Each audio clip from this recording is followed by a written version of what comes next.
Let me tell you something. Florence is the greatest fucking city in the world. My city. I fought Ghibellines in these streets. I rode in a fucking cavalry. And I got exiled by the Pope. This life ends one of two ways. Inferno or Purgatorio. I did both.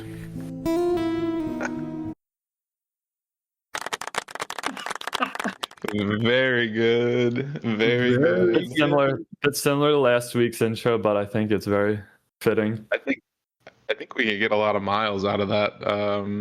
Maybe it'll be our intro every week. Yeah. That's so good. Also, I gotta say, living in the era of ChatGPT Pro is kind of crazy that it can generate an image like this with a prompt. Indubitably. Same perspective as Gotti. Just real kindred spirits. I am all in on AI. This is awesome. Yeah, did you feed ChatGPT the image of Gotti? Yes. And tell it to recreate it in the likeness of Dante? Yeah. I said feed it. Well, I fed it the image of Gotti, and I said recreate this, but with the 14th century style Renaissance painting, and make it look like Florence. It did in the day. Oh, so pretty good. It's beautiful. Pretty good. Yeah. All right. Did a good job. We are taking our foray into classic literature. This is a bit of a right turn from what we've been doing so far, but I think it'll be good. So we will start off with a little presentation of some historical background for our listeners, and maybe for you guys in case there's any gaps in the context in the world that led up to the creation of the Inferno. And the context is incredibly important. Mm-hmm. Mm-hmm. It is. To inform Dante's perspective on his trip through hell. Mm-hmm. Mm-hmm. Okay, so I will go into the presentation. For our audio listeners, I'd recommend watching the video for this part because we got some AI slop coming that you're not going to want to miss. But without further ado, let's get into the autistic history behind Inferno. So, here we go. Inferno. Historical context. You can all see this on the stream, right? Yep. Yes. Just keep in mind it's about like a second delay, I think. Okay, that's fine. I'll pause on them for a bit. So we have an image of the Inferno. It's 9 concentric circles going down into the earth. First, let's start off with Calfee. Can we get the Calfee drop? Calfee. Should all be sipping on some Calfee during this. Oh yeah, I got my Could have black coffee with milk. Ooh. So we're just gonna go over the timeline. We're just gonna go over the timeline leading up to. I thought of you with this picture, not this one on the left, one on the right. So we're gonna go over the timeline up to Inferno. So where else could it start but with the Iliad? It may seem unrelated, but it's not. So in 700 BC, Homer composes the Iliad, which recounts the myth of how the Greeks defeated the Trojans. There's some AI slop here that I generated based on how I imagine scenes from the Iliad that you're not going to want to miss. So bonus points if anyone can identify the parts. This might be a you thing, or it might be the models you're using. Your AI slop looks a lot better than the average AI slop that I see. Well, I prompt it pretty rigorously. Yeah, you can tell. You can get it to, if you just ask it what you want, it'll default to the basic AI slot, but I will find a painting or something I like. And these I think could be better, but I'll find a painting that I like. The one I like in particular is called The Voyage of Life. I think it's 4 paintings, so I tell it to generate something in the style of that. And it generally looks pretty good. There's one coming up that's really good.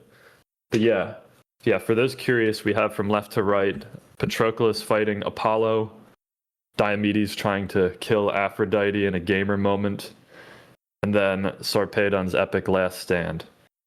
So this is the foundational text of Western civilization, and it will become relevant. Flash forward, 44 BC. Julius Caesar is assassinated after taking power following his civil war with Pompey. And as a side note, Julius Caesar was never an emperor. He was only a dictator. Okay. After he died, he chose Octavian as his successor, who was his nephew, I think. And Octavian defeated Mark Antony in a civil war and then became emperor and called himself Augustus. So now it's 19 BC. Virgil, the poet, under Emperor Augustus, composes the Aeneid. This is the story of how Aeneas, who was a soldier that fought in the Trojan War, escaped Troy, defeated the Latins, and founded the progenitor race of Rome. I really enjoy the middle image that I got AI to generate. I actually think it could probably hang in a museum. So then, flash forward again, 476 Common Era, the Western Roman Empire falls. Now, alongside this, oh shit, it's Grease lightning. They're struck down by Grease lightning.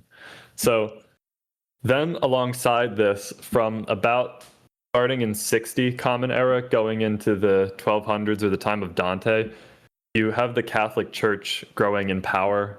They go from more of a spiritual body to a political authority as the Pope increases his control. Now, alongside this, you have the Holy Roman Empire founded in 800. And this was a Christian revival of the Western Roman Empire. I think it was mainly Frankish in origin. By Dante's time, it's ruled by the Germans. So you end up in this situation where you have a German king ruling this feudal Holy Roman Empire and the Pope in Rome using the Catholic Church for political influence. So basically you have these two competing bodies that are fighting for control over people's lives and governance. So this is Dante's time, and this is the era leading up to the Inferno. So eventually there's conflict over who should control parts of northern Italy. You have the Guelphs, and these support the Pope. And you can think of these more as new money, so bankers, up-and-coming elites. In our day, they would be more like the Silicon Valley types. Is that East Egg or West Egg? I forget what's the difference. Let me see. Doesn't matter. Ghibellines, though, they support the Holy Roman Empire and feudal power. They are more old guard.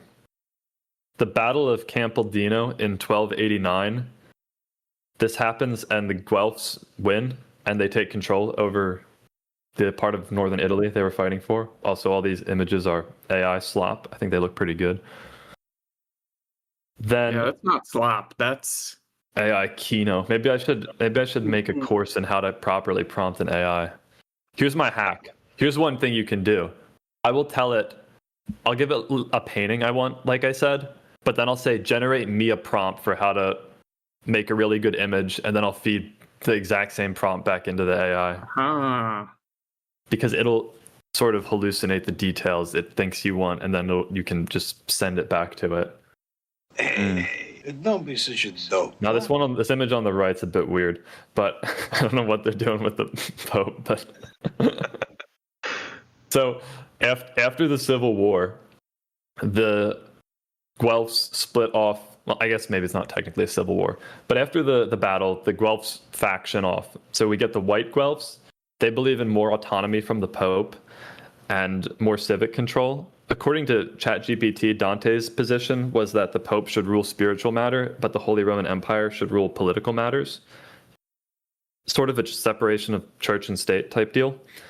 And the black Guelphs, they supported more top-down control from the Pope, and they were more so backed by the aristocracy. Unsurprisingly, Pope Boniface sides with the Black Guelphs and he exiles the whites. And it's no surprise that later he ends up, I think, in the Pope tube in hell. So that's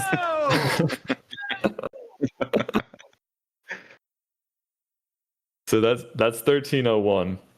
I went down a rabbit hole when I got to that part, and that's where I kind of explored this white and black Guelph divide.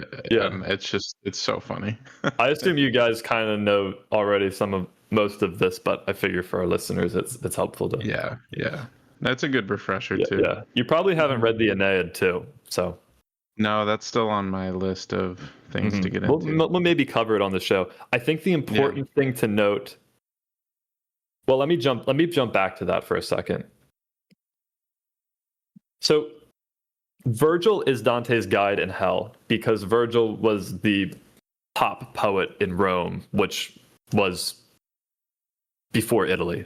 And I guess the city Rome still exists in Italy, so the Italians looked back on it with fondness. A few things about this that are notable are, one, that it establishes Rome as the descendants of Troy, not Greece. So that explains some of the animosity Dante has towards some of the Greek figures. I think later on we can talk about Odysseus, or in Rome, in the Roman tradition, he's called Ulysses. Dante is pretty scornful of him in hell because he was the one that built the horse and destroyed Troy. So it establishes them as Troy. The other interesting thing is that, as you can see in the middle image, Aeneas's mother is Venus. So it establishes her sort of as the founding goddess of Rome, which is probably not what most people would expect. You'd probably expect Mars or Ares or Zeus. But no. Anyway, so 1302, going back to where we were, Dante is exiled from Florence, condemned to death if he returns. And as a side note, this is very similar to the Roman poet Ovid, who was exiled in 8 CE for a poem and a mistake. 1321, Dante completes the Comedy. It was actually just called the Comedy when he wrote it, not the Divine Comedy. That was a later title that was added on. And he died the same year. And for our audio listeners, you're not going to want to miss this slop I generated of the Inferno. We got the Messenger of God, we got the Forest of Suicides, and the Ninth Circle. And so that takes us to Inferno. And then I just have one last slide. We have a picture of Dante looking like the smug Pepe. And he's saying, yep. He's saying, yep, all my enemies are in hell. Also, you shouldn't have died as a baby.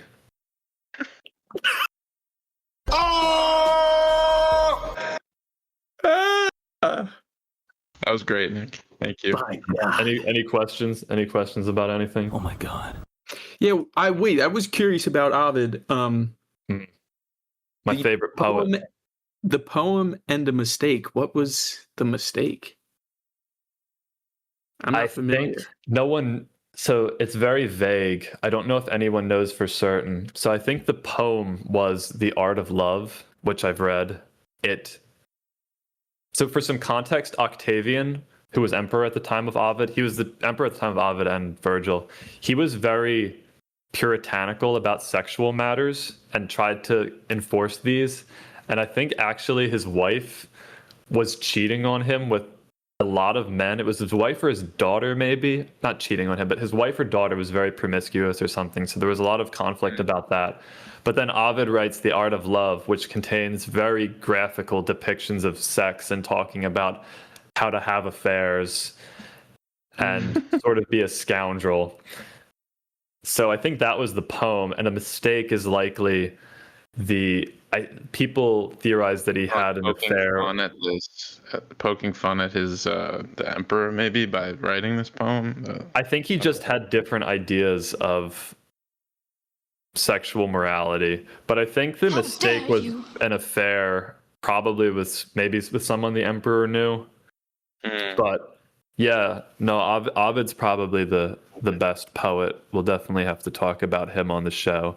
And you will see in the Inferno, in the Charti, I think that's how his name is, the translation, a lot of the footnotes at the end of the chapter will refer to the Metamorphoses by Ovid as a source on some of the references Dante talks about. And the Metamorphoses, which I think we should do a show, and I talked to Taylor a bit about it. I think it's the best poem or book. It's basically about, it's a sort of a compilation of all the pagan and Roman myths going from the beginning of time to his day. So it's a huge text that spans a lot, which is why it's referenced a lot in the Inferno. But yeah, you shouldn't have died as a baby. Okay. Anyway, let's go into the discussion proper then, shall we? Yeah. Okay. Splendid. So, can I pull up a slop image? What do we think? What do we think of the text?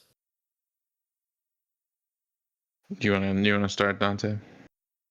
Do I want to start? Sure, certainly. Dante's got to start. He's the namesake of the author. Yeah. Yeah, I'm named after It's your journey, Dante, after all. Dante Alighieri. I'm his top guy. He chose me. He chose me to lead the revolution. I dominate a lot of people daily. So, I guess from a high level, the Inferno, I definitely enjoyed it. I think Dante is a petty son of a bitch. And I talk about Dante. I kind of love it. I kind of love that about him.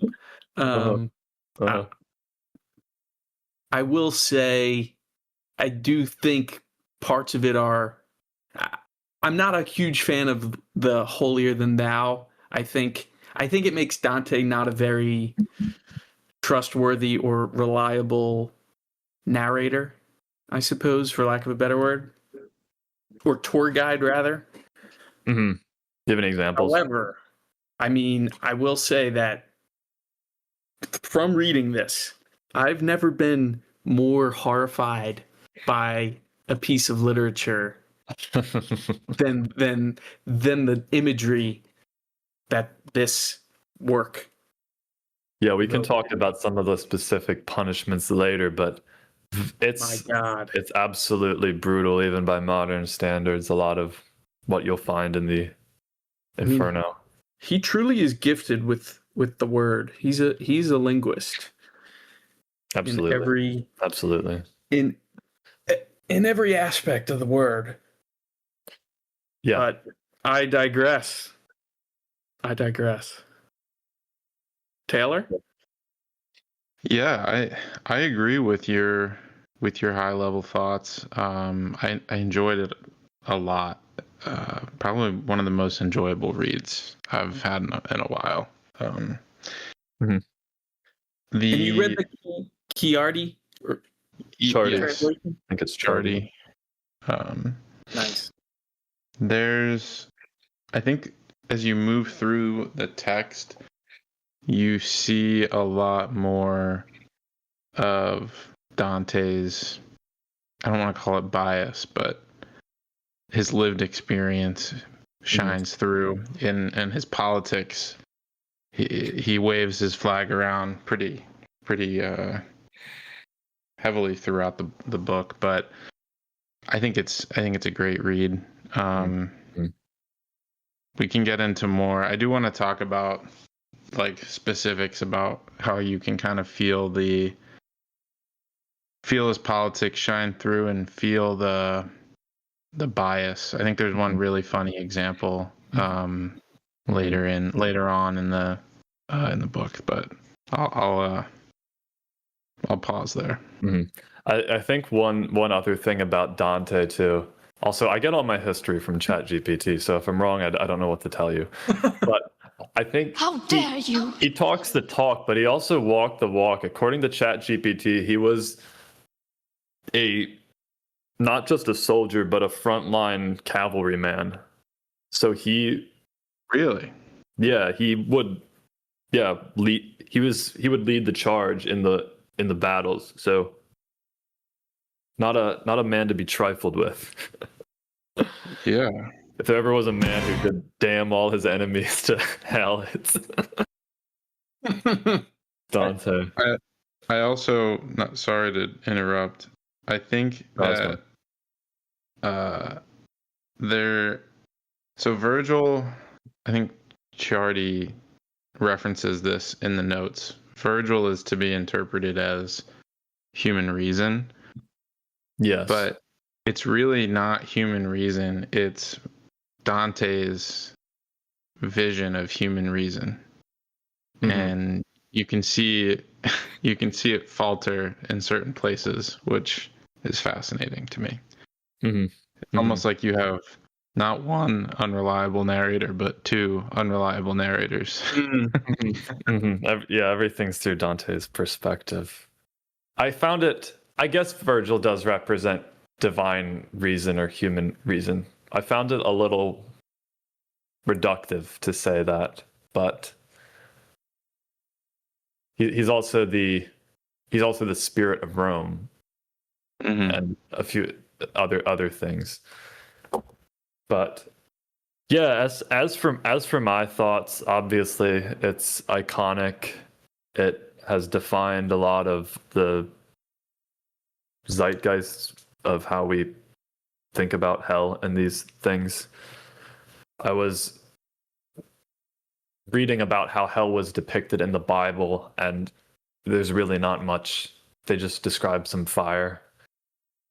So this really added on a whole. The fact that none of the stuff he talked about was even thought of before is crazy, and how everything all original thought, and how all the punishments are so perfect to the crime. It's good. I will say the one thing I'm mixed about is how much of a historical document this is. A lot of the other epic poems are more evergreen, and you can read with basically a cursory understanding of the major Greek myths. But this, I felt that I had to really understand the history of the time to get into. And the first time I read it, a lot of it I just didn't get because he's talking about so many things that are specific to Florence. So I'm a bit mixed on that. If you like history, though, I think you'd like this a lot. But oh yeah, the more I got into the rabbit hole of the whole Guelph schism, it fills in the blanks a lot more when you read. the more you understand about the history, the more the poem makes sense.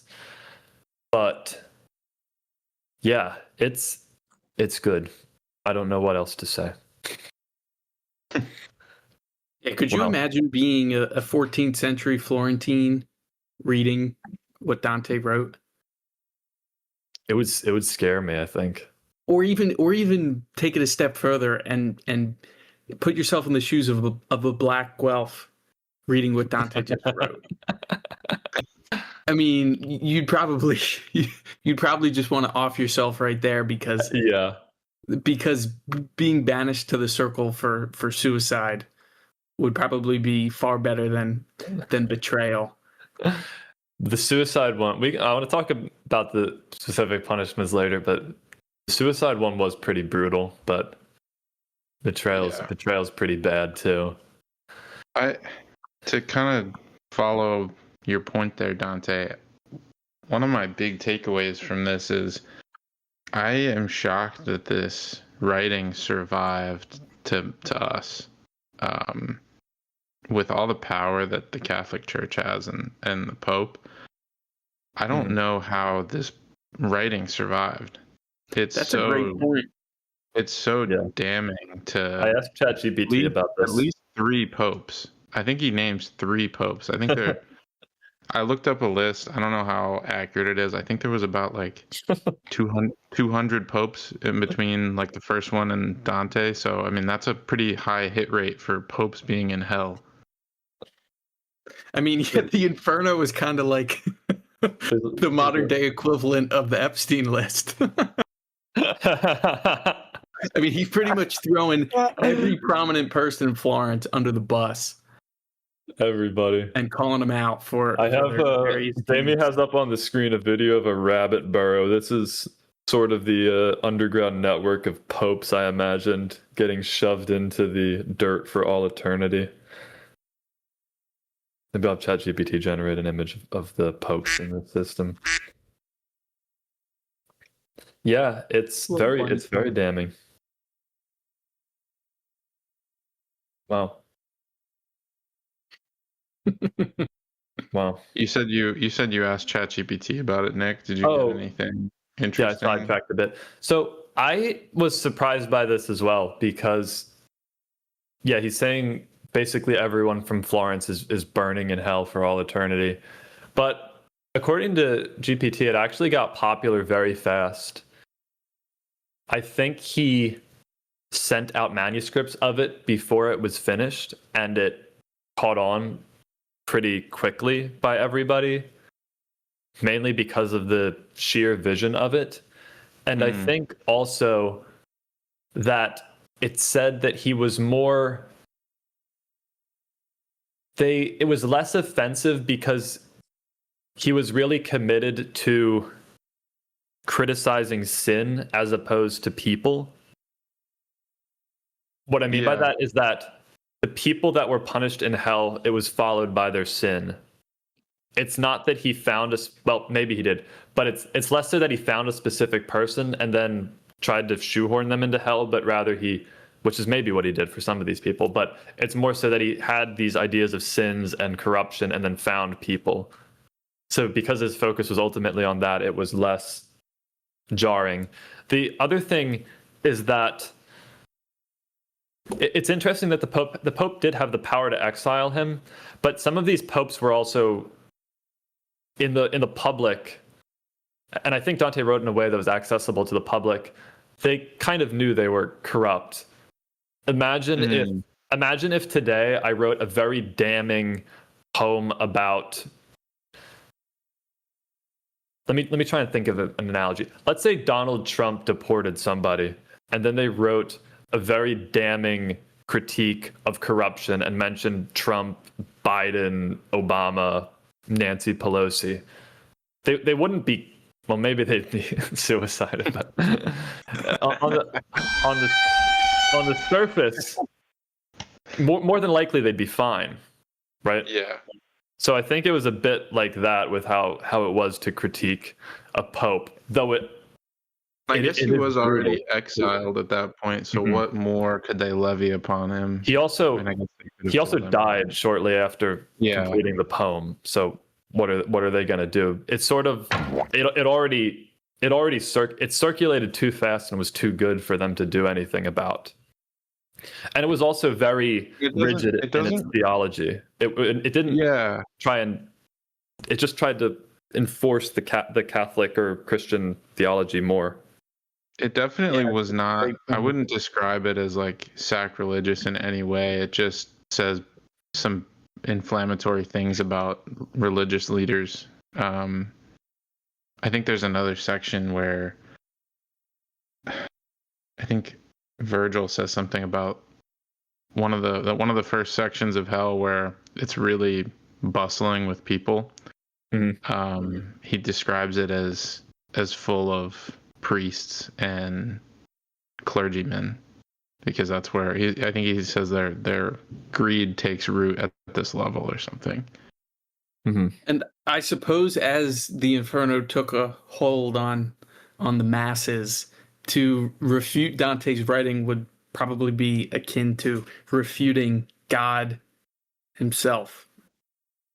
So trying to walk that fine line of saying, I love God and I follow God and I'm a loyal Catholic, but also say that so-and-so shouldn't be down in hell or I shouldn't be down in hell is contradictory. Well, here's the other thing. The Inferno is just the first book, and it's the most popular in America, but in Italy they enjoy the whole comedy more than we do, and it is a comedy. It's ultimately a positive story about redemption, and in the end, he does meet God and redeems himself, and understands the beauty of creation. So, in a massive work, the Pope torture is only a few paragraphs. So it's not as big a deal as we might think. Yeah, that's true. Blow this out, like, make it twice as long and have a more positive second half, so to speak. Yeah, the second and third half is all. I think Purgatory and Paradise. Yeah, I think there's like 200 popes or so, and I guess I think he name dropped like 3 or 4. So that's really. I mean, no doubt, I'm sure people in the church were pissed, but yeah, I think there's probably nothing they could do. I would be interested in if they got hold of a manuscript and thought about assassinating Dante or something, but obviously it never happened. But I don't know. Somehow it survived, which I'm happy about. Yeah. Maybe it's a miracle. Maybe God. Maybe it is. Maybe God did an intervention. Yeah. Okay. Well, yeah. That's sort of kicking us off a bit. Is there any other high level topics we want to go over? I have a big list of topics. I know you added some, Taylor, but are there any? No, we can get into our topics list. Mm-hmm. If I could, I do have a Bible verse that I'd like to recite. Yeah, hit us with it. This is a pretty freeform discussion too. So this is Jules 6:17. It says, "And lo, the righteous hunger did descend upon the late hour, and the crust was crisp, and the cheese did stretch mightily. Blessed is he who stacketh slice upon slice, for he shall know fullness beyond the measure of one hand. Cursed be the timid eater who separateth what was meant to be united, who nibbleth politely and denieth his own appetite. For I shall strike down the weak-jawed and the napkin clutchers with furious chewing and glorious grease. And thou shalt know satisfaction is upon thee when the second slice resteth upon the first, and thy bite is heavy, and thy conscience is silent." Wow. What? Is this some Alan Watts eat big stuff? Okay. From the book of Barbarino. So you got to eat the cheese all together, or what? No, one must stacketh slice upon slice in order to achieve the fullness beyond the measure of one hand. Wow. And I think Dante did just that. Mm-hmm. Did he not? Did he not? He did stacketh slice upon slice. Just as he stacketh circle upon circle. Mm-hmm. Mm-hmm. Yes. Indubitably. Wow. Remarkable. Okay. Any of your topics you wanted to discuss first, Taylor? I have a few we could maybe start with, if not. I didn't do a great job of putting mine in any particular order. So if you have some that are more broad, we can start broad and narrow down. Sure. Yeah, you have some more broad stuff. Well, I guess at a high level, what did you think of Dante's idea of hell as this Agartha-like pit in the earth, as opposed to, I would always, when I was little in CCD, I'd always think of it as a separate dimension or something, but it is this part of the world. And also Purgatorio is a mountain on the other side of the world, and Paradiso is the planets. So there's not really a separate heaven or hell from earth. What did we think about the metaphysics of that?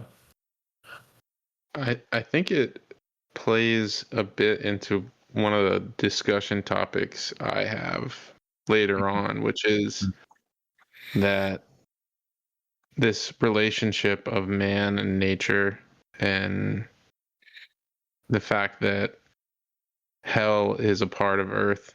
It's not its own thing. It's a part of it. It's within it. Hell is within Earth, which I think plays into the general relationship that Christianity has with nature. I think it's convenient for the story that it is within Earth. I think he would have struggled to make his living body appear in some other dimension if that's what he wanted to, if that was his interpretation of hell. But I think that was my interpretation of it. We talked about this a bit in the Michael episode about it's interesting. I know we did talk about this in Michael. It's curious because I think, like I mentioned there, generally Christians' attitude was nature and the world is separate from the divine, but Dante seems to not really hold to that, which I think I like more, that it's all connected, because it's connecting the world of the spiritual more to our own world, and the forces that control the heavens and the hells are the same forces that we're subject to in our everyday life. So I do enjoy that, and I think it's just so cool, the idea of Earth as having these circles in them, and then the circles in the mountain on the other side. It's just fun. I think it grounds it more too. It's he works with the constraint. He works with the constraints of what he has. It would maybe be less.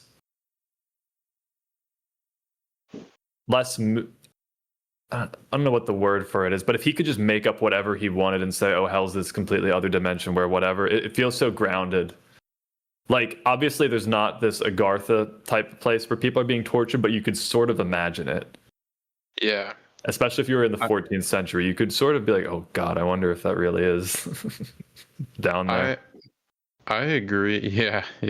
I agree with like making it grounded. I think has a greater impact.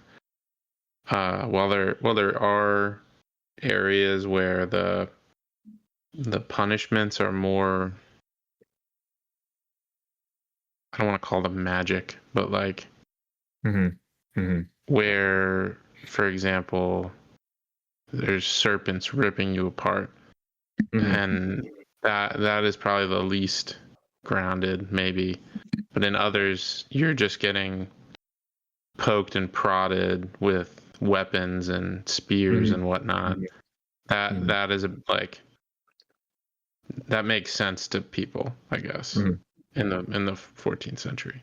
Yeah, I mean, bringing it back to a familiar place, I think, is also what instills such fear in the readers.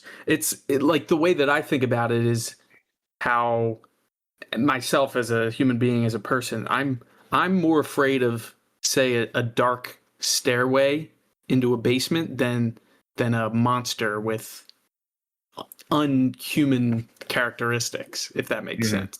Great point. Basements are scary. What the fuck was that? Are you okay? Taylor? Whoa. Did you die?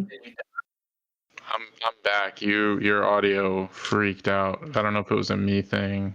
I think we're fine. Just keep going. Okay. And in the same vein, God created Earth.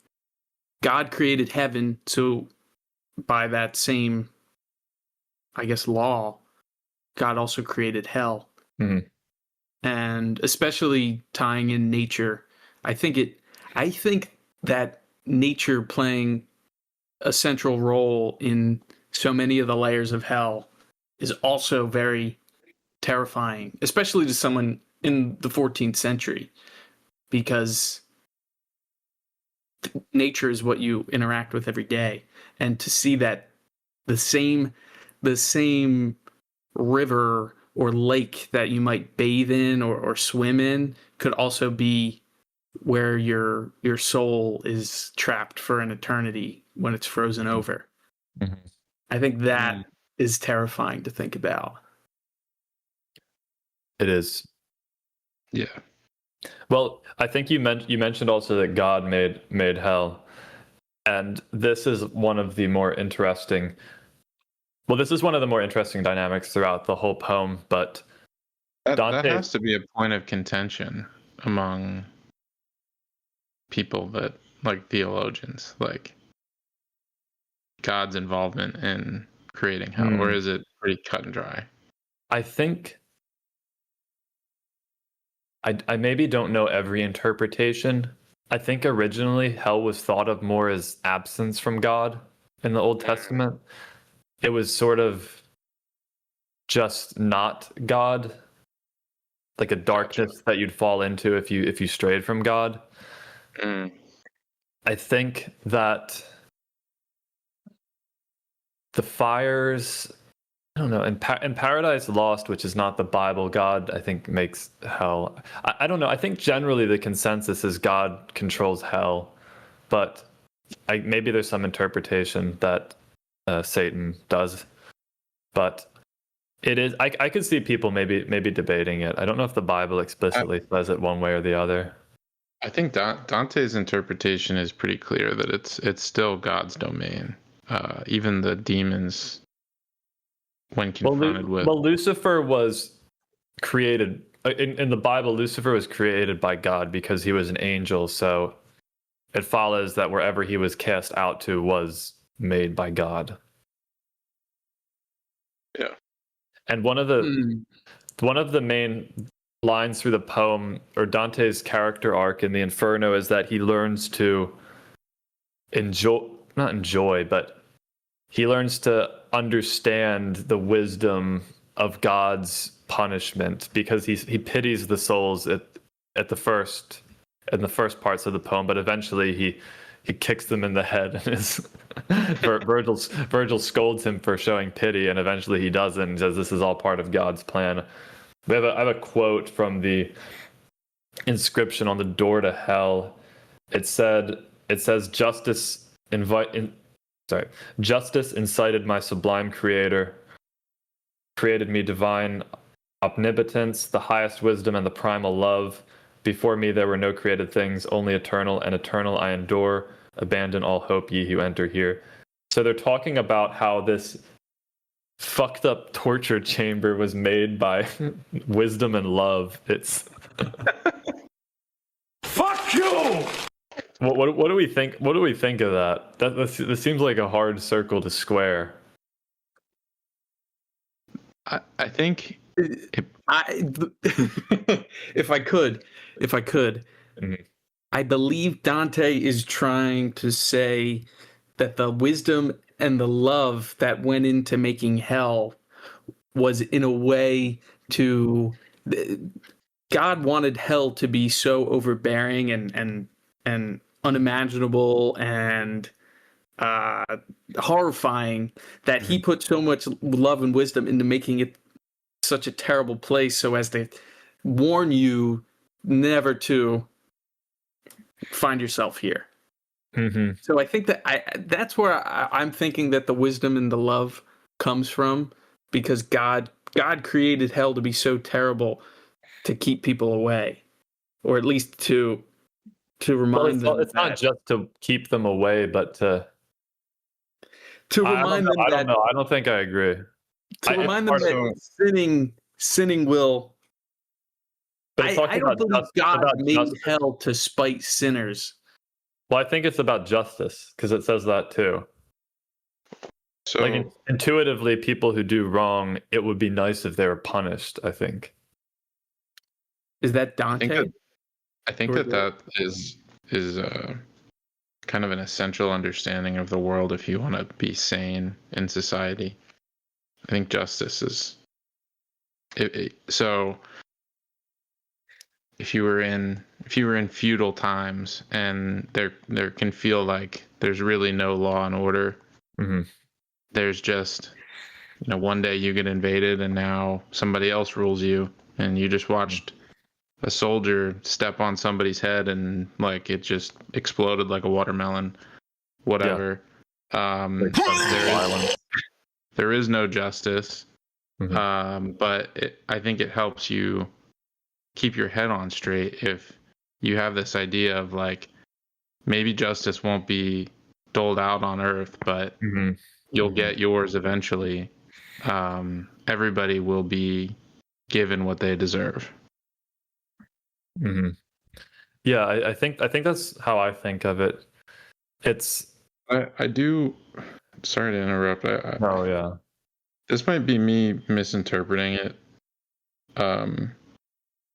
In terms of the love and wisdom part, but at the end where they're describing where Satan is frozen in the ice, at the bottom there's that river that runs out. Leth. And I think Virgil said something about it's kind of like the center of gravity for sin. And through that river, reconciled souls will flow out. And I think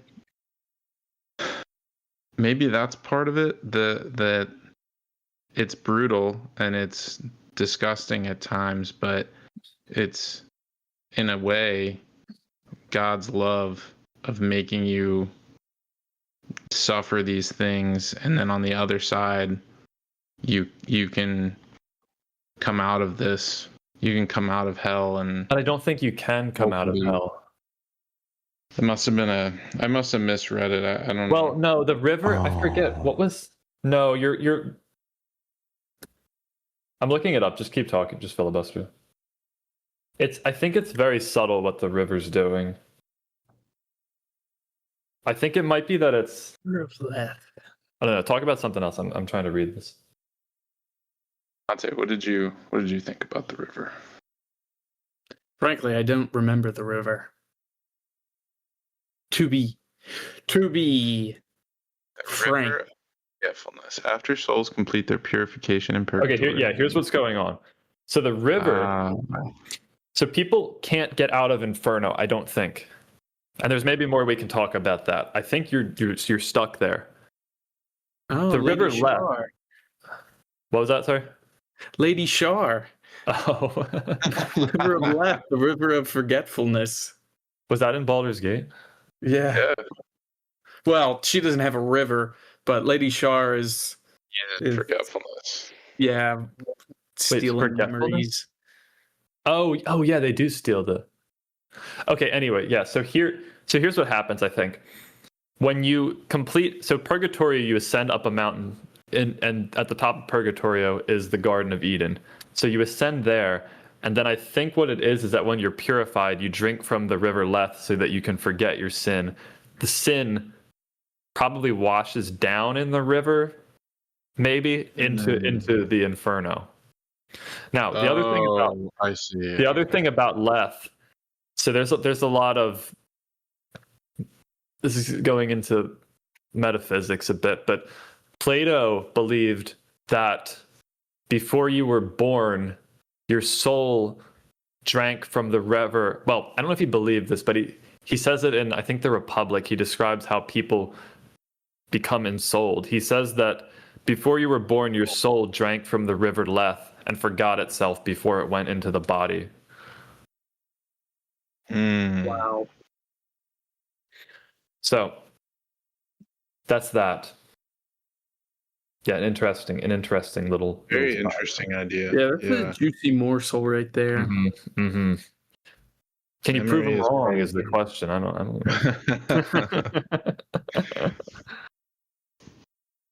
So actually. Yeah. So I think the other thing. Well, maybe we can talk about a lot. I know. I don't. I want to. I want to keep a structure, but it's kind of. Well, I want to. What we were talking about before, though, in that last topic, is that souls can't leave Inferno. Yeah. So it's sort of the way I read it was sort of that you are denied the option of redemption in hell, but also everyone in hell doesn't want to be redeemed. So it's sort of a tautology. But what did we think about that? That you're stuck there and you sort of wallow in it. I think one of my favorite lines in Inferno, Canto 3, 120. It's pretty short. I don't know if you can flip to it, but it's. Let me try I'm and gonna try to find it. Canto 3, line 120.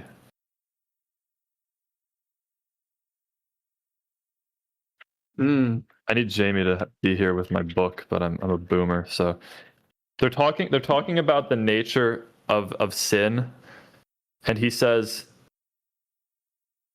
I think Virgil says, all who die in the shadow of God's wrath converge to this from every clime and country, and all pass over eagerly. For here, divine justice transforms and spurs them so their dread turns wish. They yearn for what they fear. So I think the key line is they yearn for what they fear. He's saying, which is so great. It's like they want hell. Yeah. which makes me think so. I mean, it makes me think of people who are addicts, who at some level must want the destruction. I actually saw that. I read one study that said gamblers, some get addicted to the feeling and shame of losing. Cox. So yeah, what did we think about that vision of the state of the souls in hell and their eternal damnation? Oof. I think that makes like that idea of they become addicted to it or they desire it. It's kind of surprising. As obviously we're not in hell, so we can't really relate. Well, but- whoa, wait. Oh, how do you know that? You do not know that. You don't know that. That's true. That's true. We very well might. I guess when I think about it, I would think it would be a much more chaotic place than Dante describes it. But it seems many of the souls are kind of resigned to their fate, and that kind of hits it. They kind of just want to be. They desire hell. What about you, Dante? What do you think? Yeah, I mean, if you read further on, it says, no soul in grace comes ever to this crossing. Therefore, if Charon rages at your presence, you will understand the reason for his cursing. And I think partly is because the people who are headed here sinned in life. They or died as a baby.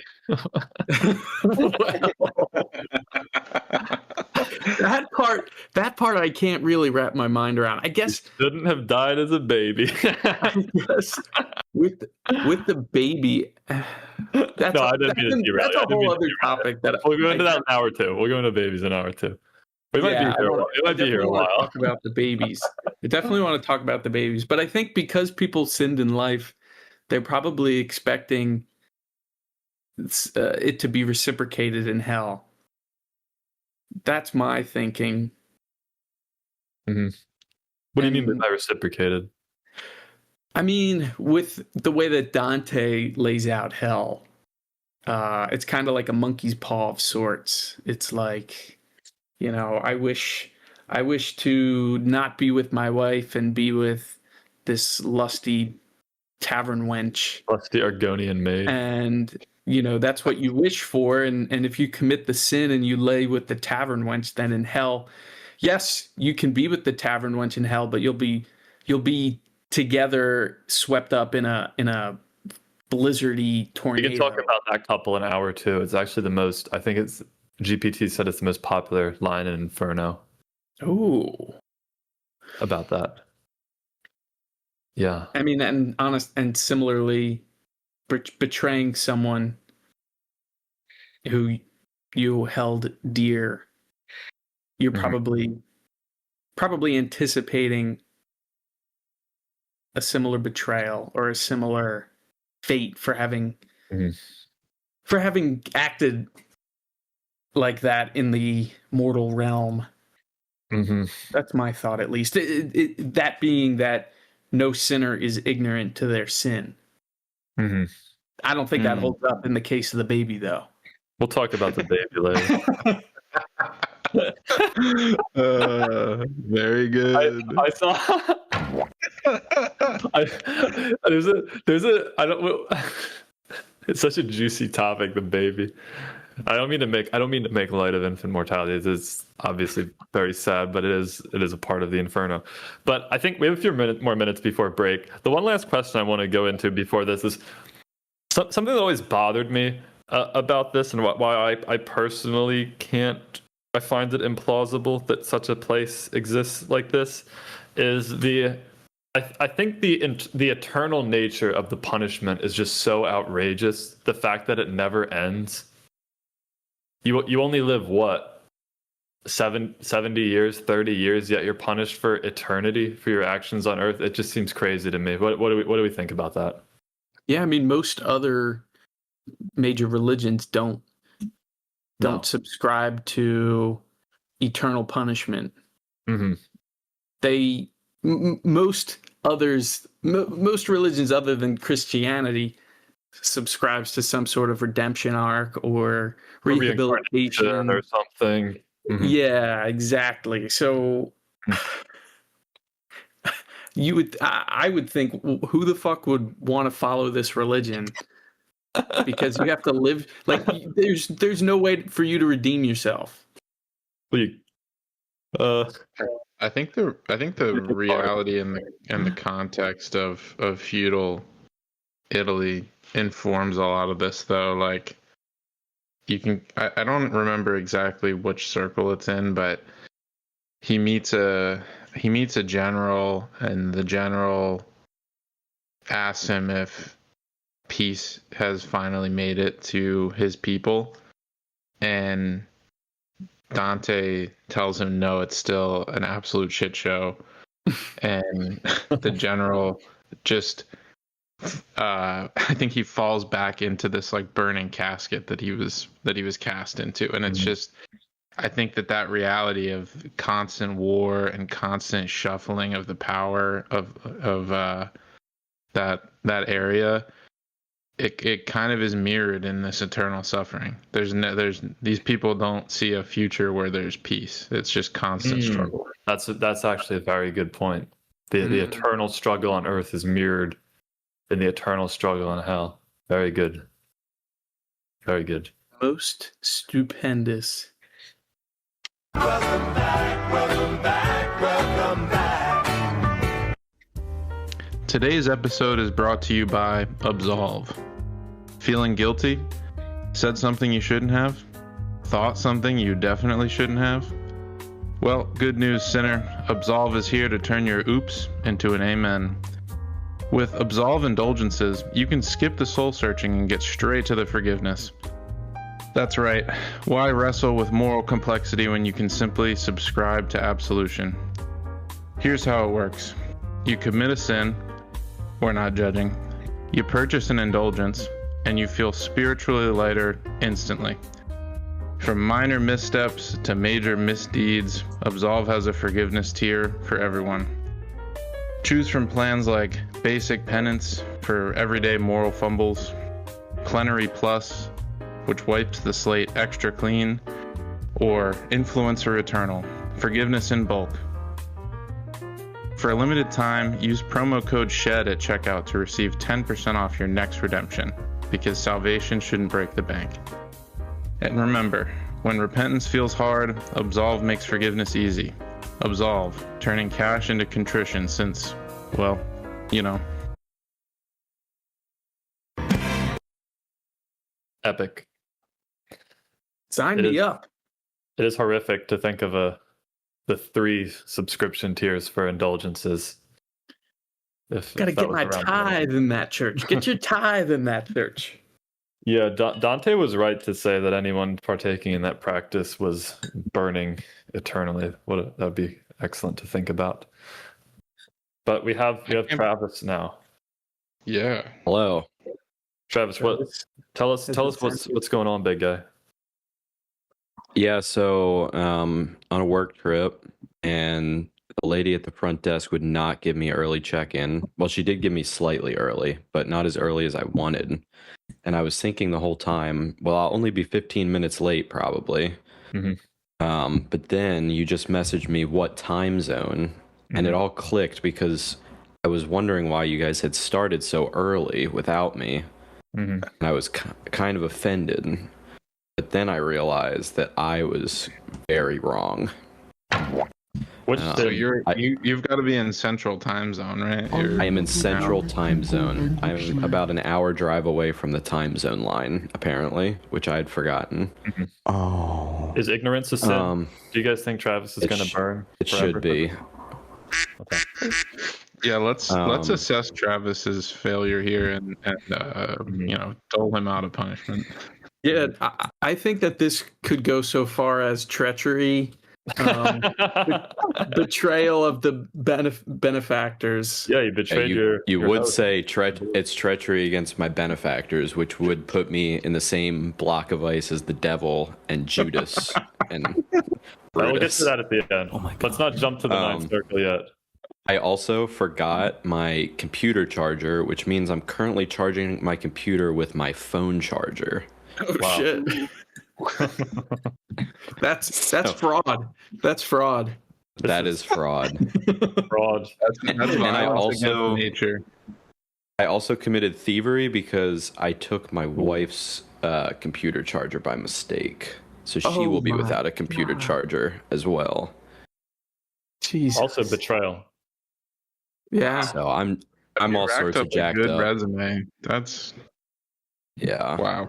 Dante might Yeah. just throw you in the Pope tube because he doesn't know where to put you. Yeah. Well, I submit so myself true. to y'all's judgment. Mhm. But Well, I digress. just pay me tribunal. $1,000. Just pay me $1,000. We can forgive those sins. $1,000. Yeah. You know, with our sponsor today, you can just you feel fine tomorrow. Just $1,000. I Mhm. thought that like you could just go to church and confess and like you're good if you take what's it called? This Yeah, cracker and the juice. You take communion. The and you- wafer and the wine. I thought if you took communion after you confessed, like no matter what you did, you were good. So I'm a little Body and the confused. blood. It's more complicated than that. Oh. You Did we already cover this in my no, absence? No, we didn't cover this yet. This is a good topic. It's more Yeah, we can talk about this. how would I phrase this? You have to be sincere in your repentance, and you should live in such a way that is repentant. If you're stealing from people, committing fraud, and then you're going and confessing to a priest every day and taking the communion, but you're still acting in such a way, I don't think that would cut it for Dante. I think It needs to be he'd say, followed through. because if I'm, I don't know, killing people or doing something awful every week and then paying for an indulgence and keep doing it, that's just despicable. Whereas if you genuinely repent and confess and change your ways, I think that might pass for Dante. But I don't think if you confess and you don't mean it, it doesn't matter. I don't know if that makes sense.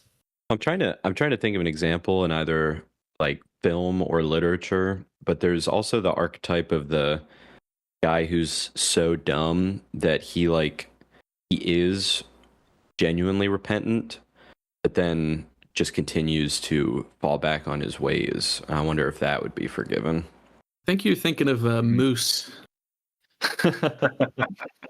Can I I hit you with my theory.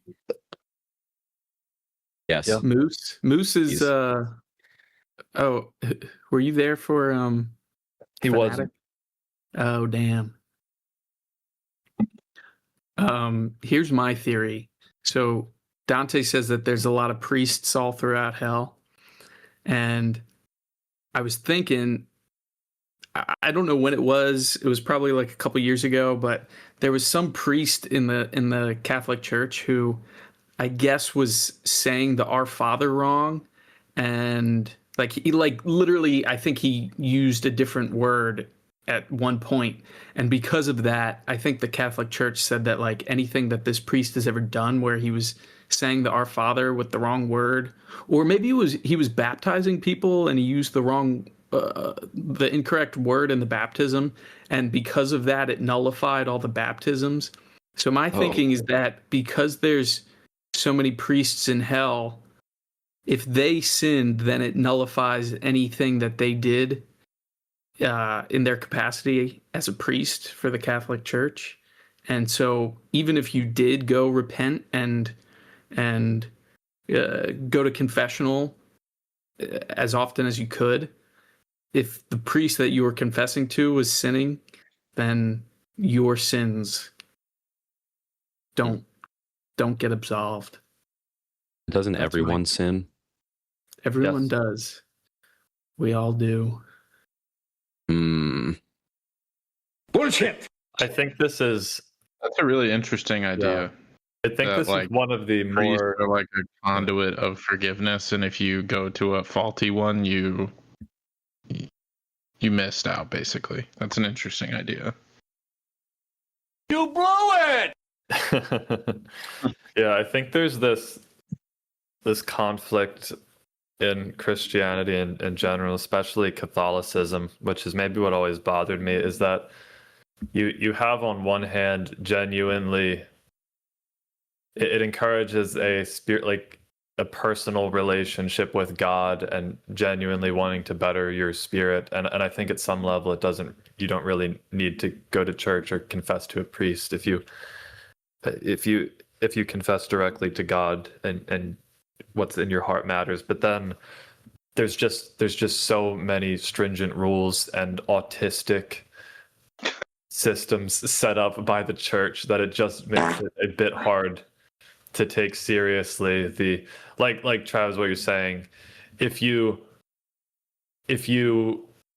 confess to a priest right before you die, but you did a bunch of horrible stuff, should you go to heaven? It's a bit.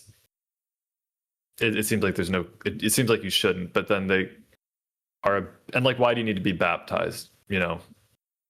And then I think, and one of the things we've been floating around is this topic of babies that died before they were baptized. The ones in limbo. No! So every baby, every person born before Christ, and every baby that died before baptism is in limbo. It's just. Well, and people who were born, lived, and died on like Senegal Island and in the Amazon. Not even so. If you were Plato, Yeah, maybe we should get into this. What do we think of all the people in limbo? Babies, philosophers, Julius Caesar. None were saved from. Yeah, I don't know how far you guys have gotten, but the first few circles, I was like, man, We haven't these gotten guys, into any.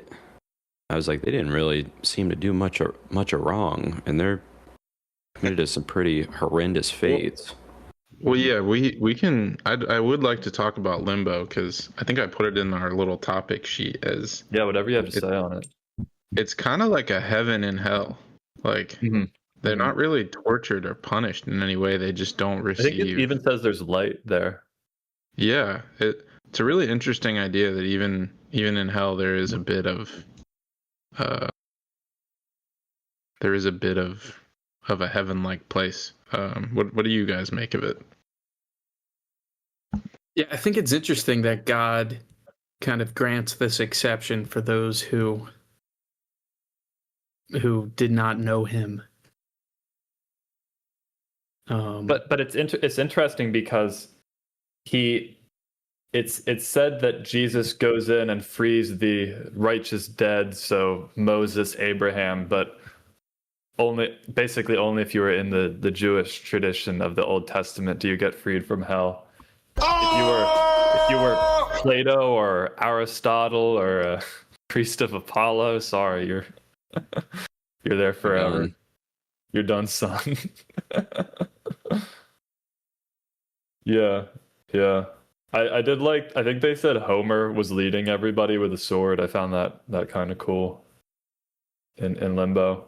Yeah, I thought that whole it was kind of like a palace to these like great people. They're in hell, but these. I'm trying to pull up an image I had AI generate of Limbo. Well, just keep talking. I'm just trying to get it up. You said there was an exception for people in the Moses, the Jewish line, like the line from Prince who was promised king, or the line from everyone from Adam, basically. This is an AI slop I generated of Limbo. Doesn't look too bad. I guess from a biblical perspective, that kind of makes sense since everybody else was descendants of Cain, right? Well, everyone was a descendant of Cain, I think. Adam was Cain's father. Yeah, but it wasn't it. Cain killed his brother. I don't know if Abel had. Yeah, but wasn't his? Did Abel not? Where does at some point the biblical lineage branches off, where it's like just the kingdom of Israel lineage, and then everybody else. A land of milk and honey. I'm honestly not too sure about the lineages, but let me see this. Oh, they have another son, Seth. Cain has descendants. That's who it is. Yeah. And then Seth has okay, so maybe it's the Seth. Yeah, it's Seth's. Yeah, it's so everybody who's of Cain, which I guess would be Plato and all those other pretty goated folks that you mentioned, but they're not in Seth's line. Sorry. So I guess from a biblical perspective it makes sense, but it does seem kind of jacked up. Yeah. Taylor, are you familiar with, or Dante, do you know about Cain and Abel? I'm vaguely familiar. I wouldn't say that I understand the story, but short of it is Adam and Eve had two sons, Cain and Abel. Abel was the better son. Cain killed Abel. The end. Romulus Picture and Remus. Fargo season. What was the season with the two brothers who were played by the same guy? I don't know. I never watched that show. You never watched Fargo? No. Only the movie. Well, there's one season where it's two characters both played by Obi-Wan Kenobi. And one of them is good and the other one's bad, if I remember correctly. Interesting. You fucking donut. But I could be talking out my ass. Mm-hmm. Okay. Yeah, that's Limbo. Do we have anything else to say on that? I don't know if I had too much else. So we kind of touched on this a bit, but the eternal aspect of it, do you guys think it's fair for the people in Limbo that didn't even have the chance to beg for God's mercy to be stuck there? Why couldn't they set up a baptism station in Limbo? I mean, that's kind of ridiculous, but yeah, I guess that's the essence of my question is I got baptized in a good people. I got baptized in a horse trough, so I feel like they should be able to set up a baptism station in Limbo. Yeah, it's a bit unfair, I gotta say though. Limbo doesn't sound too bad. Yeah, I would not mind being camped out in Limbo with Plato and Homer. Be kind of awesome. You have Plato, Julius Caesar. Yeah. Well, with all the popes in hell and Plato and everybody, like who's worth hanging out with in heaven? I don't know. There's some cool people in heaven, but yeah, not too many probably. Yeah, it's interesting that someone with the mind like Dante would still be so. I guess it's it's of a different time that you are so serious about all the intricacies of the faith. I But just at the I same just time, don't. this is all like he just made all this up, right?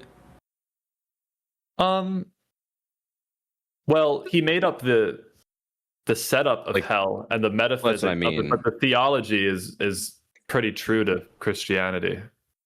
Well, but like, I mean, maybe you guys already talked about this, but were the punishments and everything, was No, that no. in the, okay. So There's just he most of there's this, a very vague notion of a hell in the New Testament of as a fiery Yeah. place. But the actual punishments and the system of rules and everything, no, it's not. It's not. Yeah. It's not in the Bible. But the theology of what is sin is, I think, very very true to the essence. But it is just, yeah. I viewed it as pretty thoughtful of Dante to like there's this terrible place with really horrible things happening to all these sinners, and even within this terrible place there's a pocket of Mm. I guess it's thoughtful. I think even as crazy as some of Dante's beliefs may seem, I think there's something beautiful about his devotion to the faith that he puts his belief above any of his personal values. Even if Virgil is his favorite poet, and I obviously reveres Caesar, he still places them in hell, even though it would be nice for him to say that they're in heaven. He even puts one of his teachers, I think the guy's name is Bruno Latini or something, he puts him in hell. So it's this sense of complete devotion to his theology, even as wild as it may seem, and I hard to accept. it earns him some respect as a narrator that he loses throughout the rest of the book. I think it's a little fucked up if I'm playing devil's advocate to include a place like Limbo at the entry to hell, because everyone who has to descend further, they get this one last glimpse at a place that's beyond earth, beyond death, but before their fate. That is Do they walk somewhat. through it? I mean, when I consider a descent into hell, I would imagine that most souls have to travel to their circle that they Do they all belong. start at the outer gate? That is how I interpreted it as well. I think you do need to trek to your final destination. Souls are they go to Minos. Where's Minos? Crete. It says can't. Minoans. I just don't. Crete, right?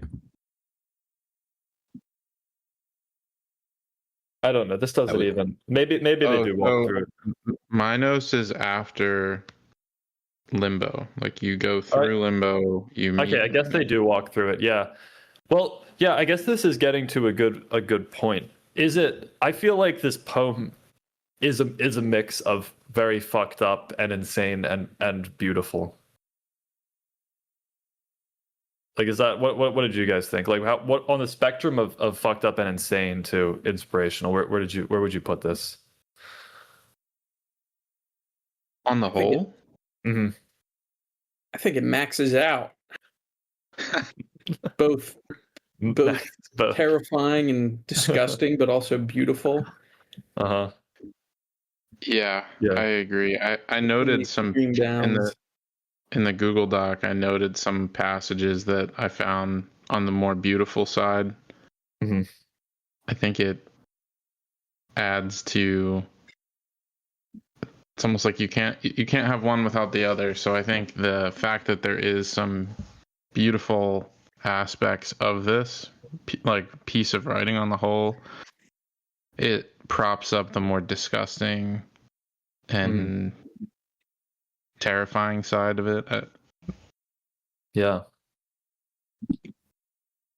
Interesting. Travis, did you have any topics you wanted to discuss in particular? Why was Michael Scott in the Eighth Circle of Hell? I was reading that and I was like, whoa. Probably for leaving the office and giving us the abominable last 2 seasons or whatever it was. You might be right. Yeah, I mean there were 9 seasons of The Office, right? Actually, I think so. I actually did watch it after he left, and they were pretty damn bad, I gotta say. Oh, they're so bad. I don't know if you guys gave like overall takes already. The only part it'd be good to get yours. Yeah, I mean the only part of this, most of this I was pretty intrigued by. The only part that I started to get a little bored was the Eighth Circle of Hell. I think just dragged on and on and on, Mm-hmm. like with it's sort of its own Inferno. Mm-hmm. Yeah, and I mean it was nice, I guess. Like a few of the what were they called? I forget what word they used to describe each of those 10. Not null or hollow. What was the Malabulge? whatever word he bulges? Yeah, whatever word he used to describe each of those 10 little like nooks where people were getting tortured. Some of them I thought the punishments were kind of cool, I guess, but it just seemed to drag on and on and on. The 8th one. But other than that, I thought overall I was pretty locked in, and I thought it was pretty cool. And I think kind of goes back to what you guys said, but there were some times where I felt like the punishments were completely unwarranted, and I mean we were already kind of talking about it in Limbo a little bit, but sometimes it felt unwarranted, and then other times I was thinking to myself, yes, they deserve that 100%. Which I guess speaks to maybe the limits of Judeo-Christian values a little bit, that some of it's absolutely ridiculous. Like if you kill yourself, you are turned into a tree and roosting the harpies for eternity. Insanely brutal. Mm-hmm. Yeah. I don't think that somebody, but if anything, I feel like a suicider should be like in the first or second circle. Putting them all the way down there seemed pretty brutal, but it's brutal, but I can see it. I can see it like that. I can see them being in hell, but the fact that it was after just general murderers is crazy. Well, I mean, we'll talk about it too. But maybe we should go. Do you want to go level by level, or how do you want to do this? I feel like level by level would be pretty cool. Okay. Before we get into each level, do you guys want to talk about like the reason for Dante's voyage in the first place? Yes. I was going to ask about that. I didn't know if y'all had already covered that. We didn't. I have some notes about it, but if there's anything you want to talk about it, anything I was more interested in your thoughts. I think that Dante describes it in a couple different ways, which is why I'm kind of unclear on it. It's not made clear, really. At the beginning, like Canto 1, it kind of sounds like Virgil is there to prevent him from this like error that he's about to make or some kind of mistake. But then later, in the later cantos, it's kind of presented as Dante has this like divine right to experience everything. And so that's why he's able to talk to so many of these tortured souls. He wants to chronicle all of this stuff. I think both are fine reasons, but maybe I missed something or I misunderstood something. So what do you guys think? You read the intro from Chardy? Yeah. He mentions it briefly, but I think the consensus is that Dante's sin was... It's very interesting because it's not a word that's used a lot in the English language, but we translate one of the 7 deadly sins, we normally translate as sloth, but we think of it more as laziness and lounging around.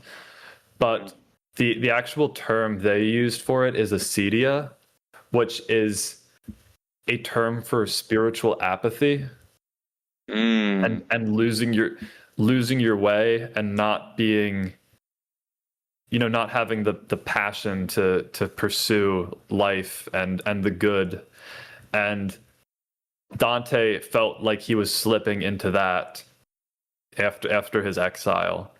And if he kept going that way, he would. It's not that he did anything. It's interesting, but it's not that he did anything wrong. It's just that he wouldn't not living his life with spirit Kinda in the way. like a wayward soul almost. Yeah, it's like wasting God's gift of your spirit and not pursuing the divine. So he just it's sort of like he's like a NEET or something and just not achieving his goals. And he viewed that as his way of being lost. And that's, I think, how he finds himself in the dark wood. And I think at one point in the poem, I forget which point, but he sort of just explains that he lost his way. And Was this instigated by his experience in Pisa? what I happened misread there? that. Was that himself he was talking about, or somebody else who had to like watch their kids starve to death? I don't think that was that him. was somebody else. Ooh. That was like count. That was like somebody. in the Treachery circle. Yeah. It was I don't- it was I like the last canto. I don't think that was. That was written in a really confusing way, though. I will say I reread that a couple times because I wasn't sure whose perspective I was hearing when I read that, but I'm pretty sure that was like it was some count something. There's some betrayer that got locked in a tower. No, I think this was just a spiritual malaise of Dante, is why he ended up here. And he had this figure Beatrice is like his goddess or anima. I think it was a real woman he knew in life that he said it was actually, I think, maybe the inspiration for the Inferno, but he said he met Beatrice I don't know if her name was actually Beatrice in real life, but there was a woman he met when she was 9 or he was 9, I'm trying to remember, and then when he was 18, and then she died, and then he saw her in a vision at 27, so which is like the 9 circles of each ring. And she's basically his divine figure, and I found it, I really liked her character, that she compels him to go on the journey. Yeah, and that brings up an interesting point, Nick, because there are very few women throughout hell. It's They're all in heaven. mostly men. They don't get up to all these dirty shenanigans. The only one I can remember is the one in Lust. That was a lady, right? Yeah. There's a decent. Oh, there's some. Yeah, there's some in Lust. I Joan think of Arc is one. Dido is in Lust. Helen of Troy is in Lust. The Lust is the least severe of the sins, I think. But no, as you go down the levels, I mean, I think a lot of this stuff is very masculine, violence, fraud, scheming. I think these Women are all allowed to read at this point. What do you mean, Reed? Or women? Did women read these days? I don't know. Probably just noble women, maybe. I mean, if women aren't going to really read it, there might not be any point in, because if it's supposed to be like a moral lesson, and then none of your readers are women, what would be the point? It's true. I mean, also a lot of the moral lessons are things women just don't do these things, like violence. Does the Inferno pass the Bechdel test? I don't think so. Maybe the Paradiso or Purgatorio do. But I mean, even the Bible. Well, this is interesting about Christianity, because the Greek myths are about 50-50 with women and men. But Christianity is very masculine heavy. Pretty much all the Bible characters are men. And Mary is really the only prominent woman. And Eve. I mean, can you name anyone else in Christianity other than Mary or Eve that's a woman? Mary Magdalene. Mary Lot's Magdalene. wife. Lot's wife. Okay. Do you know her name?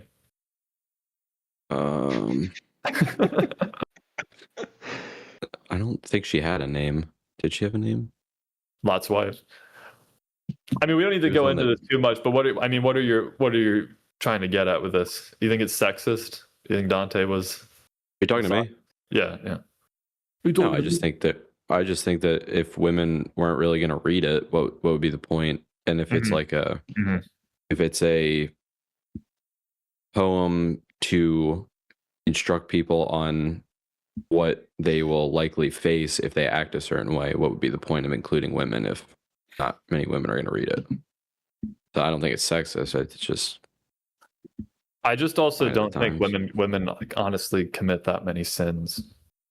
They also weren't given the. I mean, if a lot of this was like kings and merchants and like really prominent people, and it was like talking about them waging war on each other and stuff like that, which women wouldn't have been able to really do if they were just housewives and mothers. Hillary Clinton didn't exist yet. There was no 14th century Hillary Clinton. I keep coming back to this, and you Yeah. guys can stop me if I'm just droning on about this, but I just find it so interesting. I think the absence of women in the Bible, and I guess in Inferno too, I really do think it plays into this weird relationship that Christianity has with nature. Women are more. I would say women are more in tune with nature. So maybe it's a rejection. It more adds to their rejection of nature. Yeah.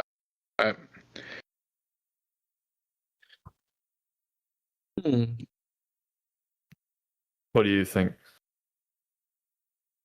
Yeah, I feel like I have a point, but I'm still trying to like articulate it fully. But we can move on. Well, I mean, women just are more. I heard one guy talking. He said women are generally more in tune with the earth and Mother Nature, whereas men are more oriented to the stars and the celestial. I guess you'd say women more are in tune with Osiris, and the men are more in the spirit of Ra. I don't know. Yeah, I think you're onto something there. Mm-hmm. We have to make a YouTube short. AI YouTube short. Travis, let me show you some of my well, I'll pull it up maybe after the break. I made some AI slop. Okay, yeah, these are some good topics. Do we want to go? Let me see if we had any other high level ones that won't fit into a circle. Filibuster about something. Filibuster about something. If we want to talk about, wait, can you scroll back up? Actually, sorry. Yeah, do you want to talk about this chart here? Yes. I thought this was pretty funny. What the hell? For audio listeners, we have an alignment chart of a bunch of Pepes and Wojaks for every circle of Inferno. Incredible. The Infernal Compass. I found it really fitting to have That's crazy. Dante as smug Pepe. Yeah. That's good. Holy shit. I guess I was looking at one. I don't remember if it was the Squanderer. I gotta zoom in. Squanderer.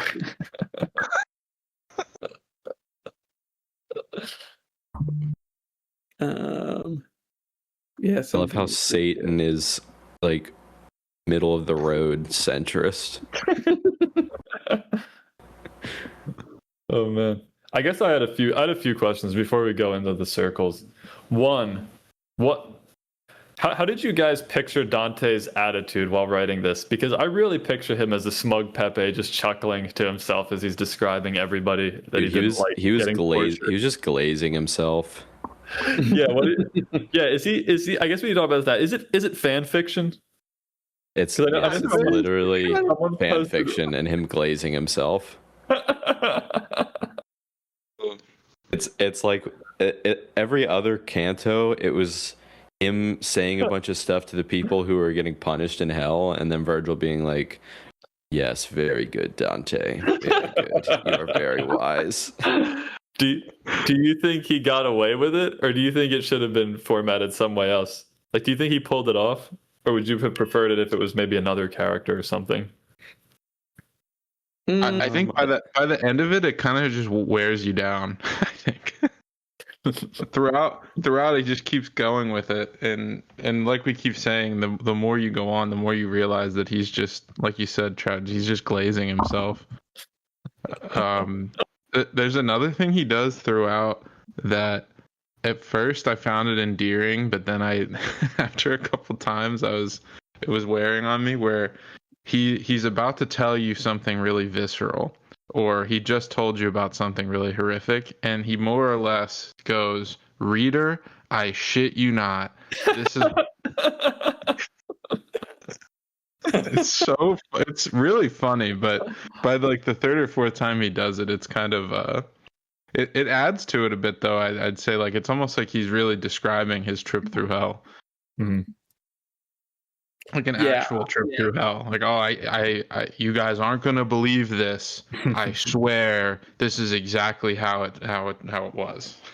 Yeah.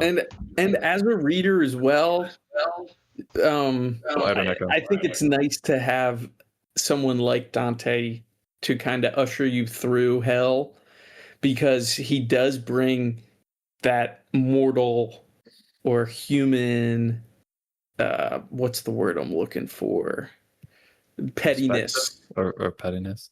Because as you're walking through hell, I think if I were in Dante's shoes walking through hell, I would want to be like, oh, there's that person that I know who did horrible things. Like, of course I want to see that person in hell. And I also want to refute why I wouldn't be, why they're in hell and why I am not. I think that provides like a certain level of comfort to the reader and a level to connect to Dante. I think I appreciated that, but I do agree. I think he went over the top in some places. Mm-hmm. It's over. I've already depicted you as the soy sinner stuck in ice, and me as the based Dante traversing.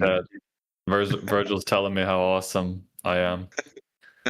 He does also. I love that thing where it says, Dante, a 45-year-old man, wrote a, what does he say? Oh, let me pull it back up. Wrote a scene where he's all, and then I was in hell with my fave Virgil, and then all his friends said I was really cool, and they asked me to join their squad and be their friend. It is kind of crazy. It really is. It's a first-person story where Virgil's glazing him. It's really funny. It would have been a much funnier read if this wasn't as highly regarded as it is. Like, I think most people now would kind of put him in that tier of poets, but if this was kind of viewed as a joke, as a complete piece of shit, and he's putting himself with all these other like famous poets, it's would have been a much funnier read. Yeah, I think if this was written today, it would not fly over well. Yeah. I wonder if people thought this was real. I just Googled it recently if Catholics believe that the Inferno is a true depiction of hell, and the answer apparently was no. I think the answer is technically no in the Bible, but I think culturally they do. I think this is how I pictured hell when I was little. Just kind of pictured hell as, remember when we learned about what was that movement in the 1600s where the preachers went around the American colonial countryside preaching fire and brimstone? You know what I'm talking about? Like the witch trials? No. I don't know. Well, I think there's this like Dante's vision of it, and then there's I don't know if that anybody's put this like super succinctly, but this idea that hell is Satan's domain and he has control over it, and it's almost like an inversion of heaven, and like it's, I don't know, that interpretation of it's completely different. I think the fire and brimstone kind of more aligns with that view, that Satan is the ruler of hell, not the prisoner at the or I guess the chief prisoner at the bottom of it. Yeah, that really struck me. Yeah, maybe we can talk about Satan at the end and his spot as a fucked up Muppet. The Great Awakening, Oh, Errors of the Law, and then George Whitefield was the guy, and he would just go around the countryside screaming about fire and brimstone, and how you're gonna be like burned for all of eternity. That's how I always pictured hell. To that point, there's a lot more a lot more ice in Dante's hell than that There is. interpretation. I didn't picture ice being at the bottom. Yeah. You guys really want to talk about the bottom? Should we start with the bottom? No, we don't. Should we I end am at the bottom. I think we should start at the top. Yeah, we can start at the top. Dante kind of reminds me of Kyle MacLachlan in Blue Velvet. Like he In what has way? to, like he has to like descend through the evil, but turn away from it to eventually come out the other side. Interesting. That is an interesting. That was my sorry to circle back, but that was almost my why behind it. Was the way he was trying to reach the mountaintop in the beginning was too quick, and Virgil was like, "No, we need to go the long way, and you need to see all this stuff and tell all the sinners why they're wrong, and turn away from all of them, and then you can go to the mountaintop." mm-hmm. Yeah, you can't just rush up the mountain. You have to go through the journey. Mm-hmm. Great. Well, shall we go level by level? What do we think? Do we think this will be fun? Okay. Yeah. We should. Let me pull up. Do we want to go straight to actually? I feel like we've discussed Limbo a good bit. Yeah, we don't need to talk about Limbo. We talked about the Dark Wood. There's some animals that guard hell. They correspond to each level. I'm going to be a little honest. The first time I read it and he started talking about animals, I got a little bored, but they all make sense.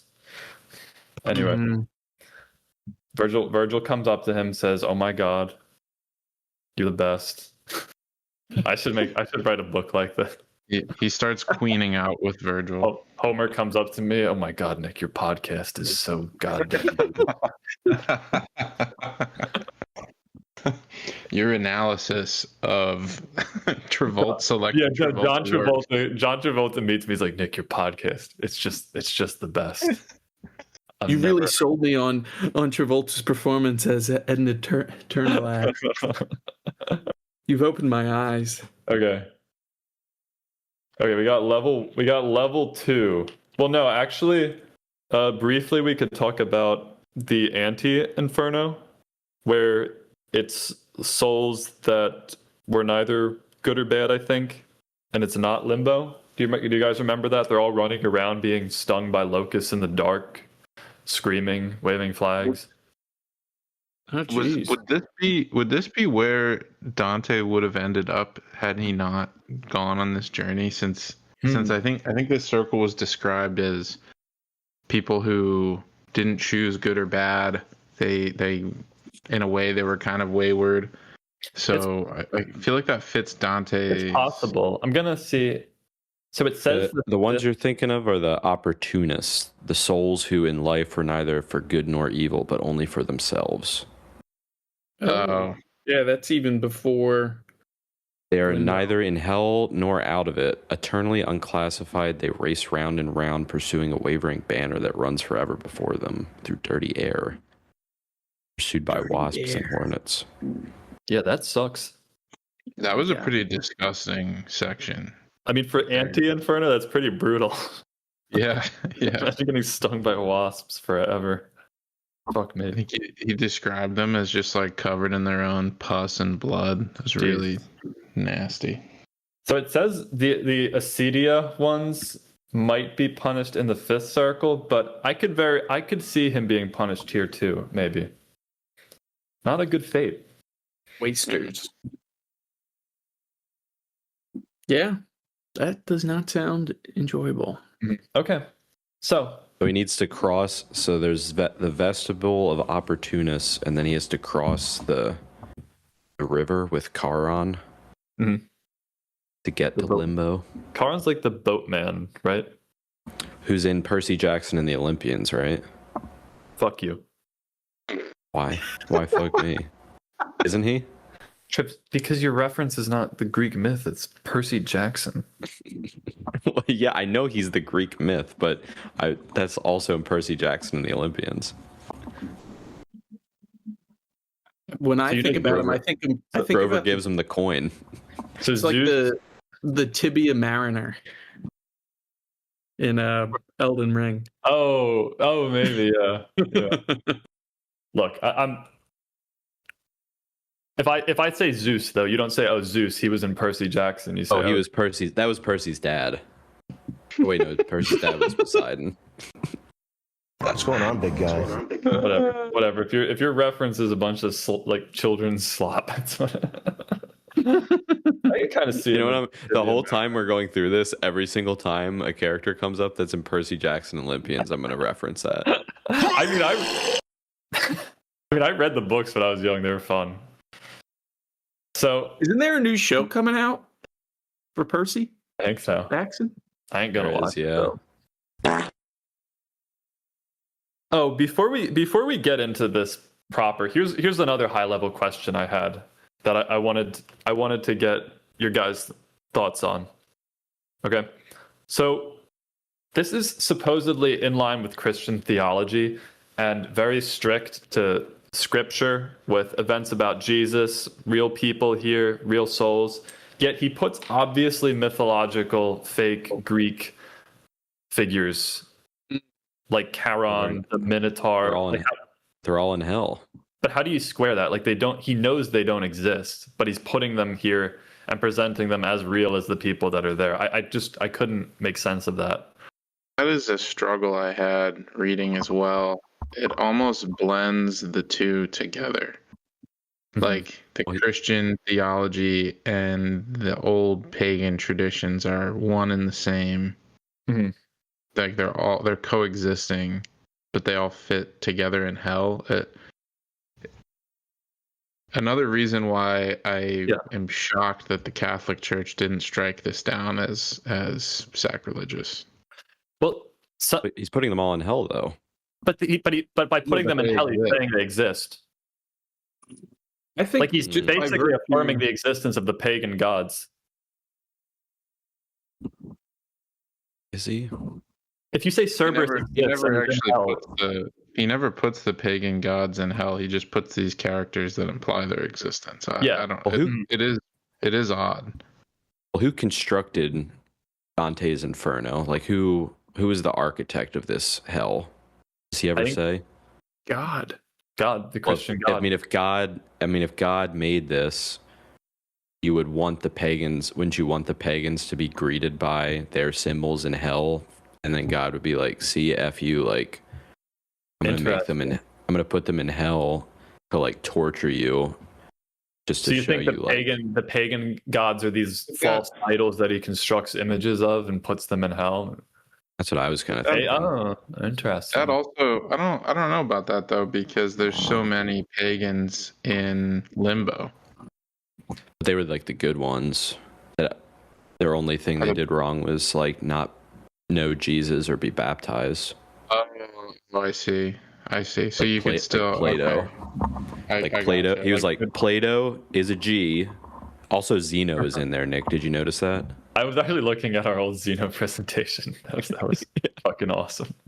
I guess that's important. It does say it's the virtuous pagans. But some, I could see him constructing these idols, but I'd have to go one by one. But some of them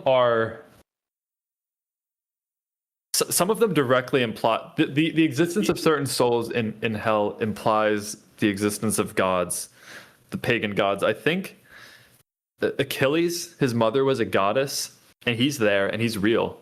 So who was his mother? Like maybe they were just still a big part of popular culture back then. And I mean, I guess it does just say a lot about culture that you can talk about them in this way and it didn't get struck down. It is because it is very interesting. Perhaps ownership of hell transferred between the different religious deities.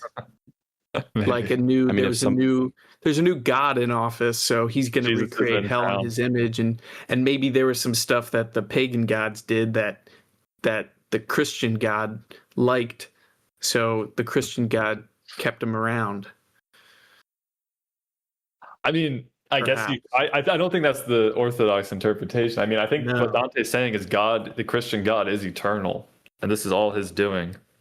Yet there's mythological characters, which I just found it weird. But maybe God shopped it out to the pagans. He was like, I don't feel like dealing with hell. I'll let the pagans run hell. And then after Jesus was born and crucified, God was like, okay, I got to take over hell now because these fuckers need to get what's coming to them for executing my son. It's like so interesting though. Maybe like, we can move on. I honestly could see someone writing a PhD thesis on this. So maybe this is beyond our. Maybe if you in the audience, leave in the comments what you think about this, because I could see someone writing something for 5 years about this. If somebody wrote it today, I could see them putting like Voldemort and Mr. Beast inside of the Inferno. Oh God! Holy shit! That isn't you saying that Voldemort's real. It could be like one of the circles could be like people who get into adult fiction or young adult fiction too much, and they're getting like Cruciatus curse from Voldemort for eternity. Could you imagine raising a child and leading them to believe that Voldemort was a real entity, and that Jesus Christ was Harry Potter? This is the circle of hell for people who are named Daenerys. We should rewrite Inferno. Holy Here, shit. son, this is the Bible. It's called A Song of Ice and Fire. They're out in the shed. Holy shit. The shed's the vestibule to hell. Oh, you're too much! Whoever made the Agartha meme is in Paradiso. All right, enough dawdling. We have about 5 minutes left in the hour. Lust. What do you guys think of this circle? I have some stuff. I have some stuff on it. It's a big tornado that you get swept in because you couldn't keep it in your pants. So now they can't keep you out of the tornado. You spin around forever. This was one of the ones where I felt bad for them because the girl, she was like, I just was swooning over my lover, and yeah, I wanted to talk about this. It's actually the most famous part of the Inferno. I don't know. This was one of the ones where I was like, I get it, but also it seems like she feels really bad about it, and I'm sure she felt bad about it in real life too. You're talking about Francesca before she died. Probably the one who was like, I was sitting in a field doting on my lover or whatever. Yeah, they talk about how she was reading about Lancelot with her lover, and then they kissed. It's actually ChatGPT was saying that this was sort of the one moment of peace in all of hell, where they describe how they kissed, and it's almost like the storm temporarily stops, and they this causes, it's interesting because it causes Dante to pass out because he's even shocked by it, and he wrote the thing. It's crazy. Taylor, Dante, what do we think of this one? I was thinking that this might call back to that line that you touched upon earlier, Nick. I forget what canto it was, but where their fear of they yearn for what they fear. Yeah, I think that is most relevant here because, yes, they fear hell, but they also yearn for it, especially in the case of Francesca and Paolo, because they are together yet again, but they're stuck in this state of pure misery and torment. Mm-hmm. I do, yeah.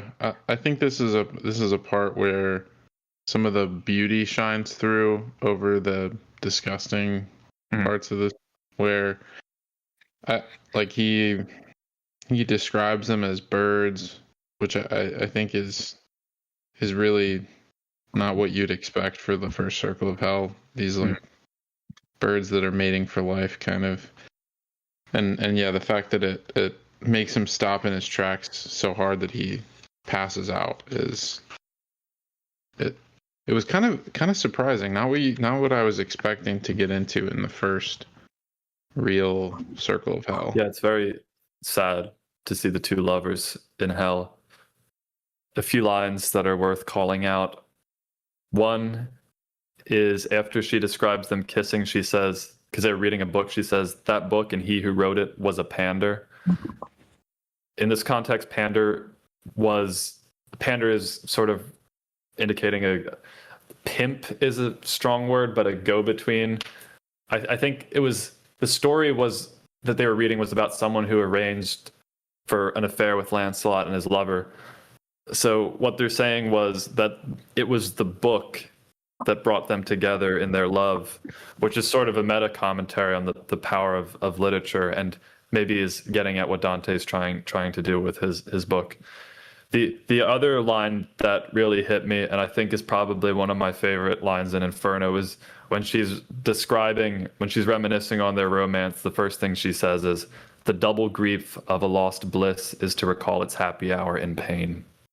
Yeah. Mm. Yeah. Well, that's the circle of lust. Sad. What did you say, Travis? Sad. Very sad. Oh. I thought you said bad. Bad writing, not good. I actually said thad. I mean, I think it's it's kind of one of those things that's just shocking, because lust it's like love that is slightly misguided, yet it puts you in hell forever. It's absolutely brutal. Welcome back. This episode of Out in the Shed is brought to you by Airbnb Experiences. Are you looking for your next getaway? Well, allow Airbnb Experiences to bring you to hell. Begin in Limbo, our quiet, walkable neighborhood just inside the gates of hell. Stay in a tasteful, open-air castle and enjoy thoughtful conversations with Homer, Ovid, and Virgil. No torment, no hope. Ideal for guests who enjoy intellectual stimulation without emotional resolution. Cross the river Styx and book a cozy little marsh-side cottage in Wrath. Fall asleep to the gut-wrenching screams of Filippo Argenti as he is torn apart by the other wrathful souls in the black mud. A deep, authentic local soundscape. Feeling indulgent? Head on down to Gluttony, where your host Siako leads an interactive dining experience. Enjoy endless courses beneath a cold, filthy rain while being gently encouraged to keep eating, even though nothing tastes like anything anymore. Trying to stay active on vacation? Check out Violence, featuring our most popular experience, guided morning exercise with the devil. Run across a burning sand beneath a rain of fire while local demon motivates you with affirmations, wisdom from Brunetto Latini, and a light poke from a spear. And for our travelers seeking peace and privacy, Treachery offers a luxury frozen lake stay in Cactus. All stays include historically accurate sinners, meticulous moral symbolism, and absolutely no checkout time. Airbnb Experiences. Come experience hell. Stay somewhere canonical forever. Very good. Great. Excellent. I was just thinking about being in limbo with Homer forever. Imagine the two of us with a really good version of ChatGPT where we could just generate videos of scenes from the Iliad forever. That'd be epic. That's my heaven. Okay, great ad read. Yeah, check out Airbnb Experiences. Honestly, some of those places sound better than some places you can currently get an Airbnb. Okay. Well, yeah, my next YouTube short's going to be Alan Watts in hell talking about the man who eats big. As we all know, in ancient Aramaic, they would say Gavara, Dakel Rav. Rav who? Means the man who eats big is big. And how could it be any other way. This takes us to the circle of gluttony. Cold, endless rain, excess without pleasure. This was really disgusting. Cerberus runs around and attacks you. I can't imagine my boy Alan Watts suffering. Alan Watts and Rich Piana in hell? No, I can't. And Joe Rogan, when he dies in hell, getting chased around by Cerberus for eating too big, I can't. This is the most outrageous thing. This is more outrageous than babies in limbo. Yeah, to go from lust to this, I was completely turned around. Like when I got there, I was like, wow, this is really this is a lot nicer than I thought this read was going to be. I feel really bad for these people, and then you get to gluttony, and you're just this is revolting. Really, really terrible stuff in gluttony. Just it's like a bunch of garbage goobers sliding. So foul. Yeah. Who would be down here? Fat bastard. Rich Piana's a great pull. I mean, Rich Piana. And when Joe Rogan dies.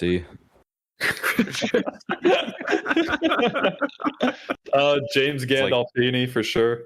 Oh yeah. Well, Chris Christie, not just because he's fat, but also because he did all that like Bridgegate stuff and all the things where he was using his political power for personal More so gain. avarice. Yeah. Probably landed down in fraud. I do like thinking about who's in which circle. I think it's a fun game to play. It is. I mean, honestly, I'll be honest with you. You know who's going to be down here? Probably me. For eating so big. It is what it is. Better to eat big in hell than starve in heaven. Oh, Mikey. What do you want? You want a pizza pie? Endless pizza pies. I don't know if I have too much else to say on gluttony, but we can move on to greed, which is very similar.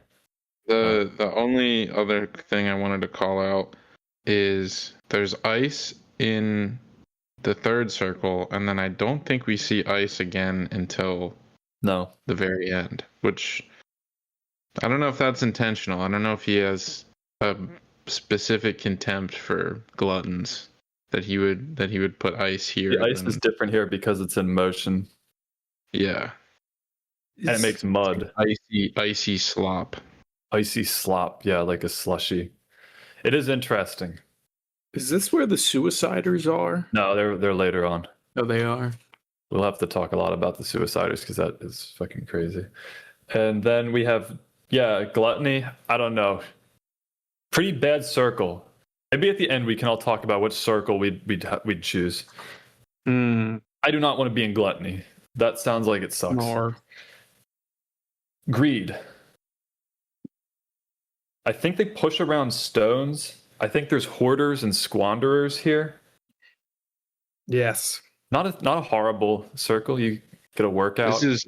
This is where he says priests and clergy are here. The weed of avarice sows its rankest seed, which I thought was fascinating. Yeah. That rankest seed. Rankest seed. I think it's Write the true. line. I mean, the clergymen are greedy. I didn't write the line number down. I should have. I fucked my book up so bad. It's like falling apart. I dog ear all the pages. What do you do that makes it so mangled? I dog ear and I bend the book like around itself when I'm reading. I do that too. Oh, yeah, I did that too. I remember someone told me once you shouldn't dog ear a book. I never have disagreed with something as much. I think if you open a book that somebody else owns and you see dog ears, it's like a, I don't know, it's kind of endearing. It's like my interaction with the text. This book was loved. It got dog eared. Book was read. I always lose bookmarks. I just dog ear it. It's a heresy. You dare defy God? Greed, so I guess all the three circles, these first three are about indulging yourself. You more so indirectly hurt others. Greed definitely could hurt others, but these are definitely the lesser crimes, but not enough to get you out of gift. hell. Not enough to get you out of hell. Anything else on these three before we get into the more juicy ones? It's just another one where I was like, maybe case dependent they deserve this, but you're just eating big. I don't know if you deserve to be cast into this muck for eternity. Especially if you live in a society where there's just like more food than you could possibly ever stomach. And it's just all around you. I don't know if it's just food specifically, but it's so funny. If you sent Dante into a Publix, he would say all of us deserve to be in gluttony. I mean, all of America, a third of it's obese. So, well, yeah, exactly. That's what You're I'm all saying. going to hell. Yeah. RFK Jr. is torturing you. He's poking you with the COVID vaccine down there. How dare you? You shouldn't have eaten all those seed oils. You get rained on by seed oils and submerged in a deep fryer. Oh man. They deserve it. I mean, if you eat seed oils, you deserve it. Okay, greed, gluttony, lust. All right. Let's get into wrath. So Is Dame Fortune in Wrath or is she in Greed? Who's Dame I wanted Fortune? to talk about. She's in Wrath, I believe. Okay. I've never encountered that concept as like Fortune personified as a woman. Huh. What does she do? I missed this part. They just kind of see her, I think, and I think Virgil loosely describes that she is like fate or something. So she's presiding over this? Fortune. What does this say? She is Fortune almost is invariably represented as a female figure holding an ever-revolving wheel symbolic of chance. Yeah. I wasn't sure if he got that from somewhere, if he made this up. I'm not too sure. I don't really have too much to say on this. It's interesting though. Yeah, I wasn't sure if you guys knew anything about it. No. No. Do not. Okay. Well, someone can write a PhD on it and link it in the comments. So we get to wrath. It's another woman, which is we talked about that earlier. I guess this is like the second woman named in this book. We can move on. Okay.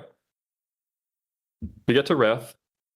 Souls here are put in the river Styx, which is, I think, the river Styx, right?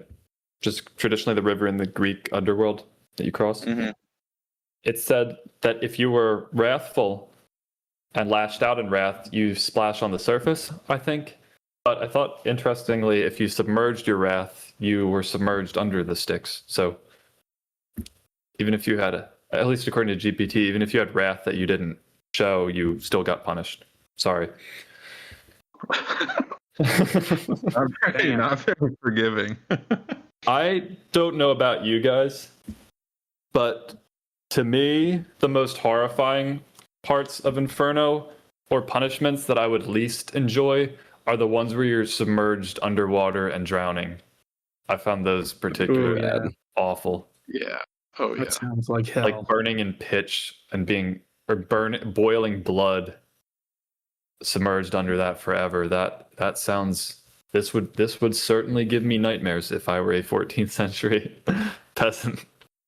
Well, yeah, that's a hard concept to come to terms with. Like, even if you have wrathful thoughts, Mm-hmm. you can exert your will and still be a good person. Don't act on it, but guess what? You're still fucked for even having these thoughts. Yeah, I think Dude, the scary part of this is all of us are going to be in like all of these circles simultaneously. Well, it is what it is. It is what it is. I'm trying to find the line where it talks about the thoughts, but maybe I'll make a note of that over the break.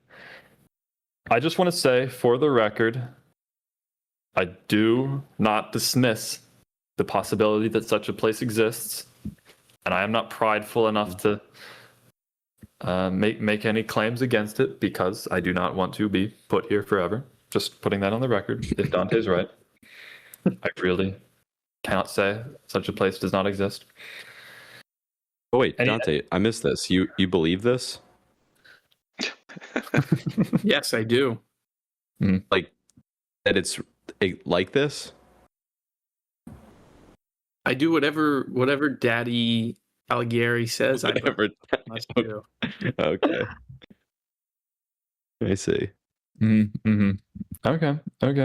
Yeah, imagine getting told to get down every time you try and get out of the water. Hell dog, filthy as you are. Yeah, anyone have else anything to say on that? I do. I'm trying to find the passage. Might be in the next. Oh, it's the next canto. Sorry. The heretics. That's fine. Okay, yeah, Wrath. So I think before this, I think after Wrath, we get the scene where they enter Dis, which is the main city of Hell. I think that happens here, and we get a scene where a messenger from God descends to open the gates. Oh wait, They no, cross sorry. they cross the lake first, right? Yeah, is there anything to note on there?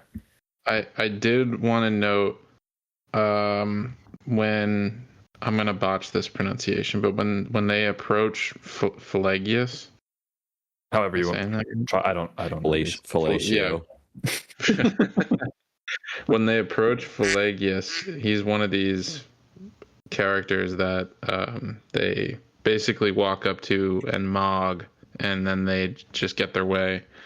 The way Dante describes how mad he gets when he realizes that they're not souls condemned to hell, he says, Pelagius the madman blew his rage among those muddy marshes like a cheat deceived or like a fool at some imagined wrong.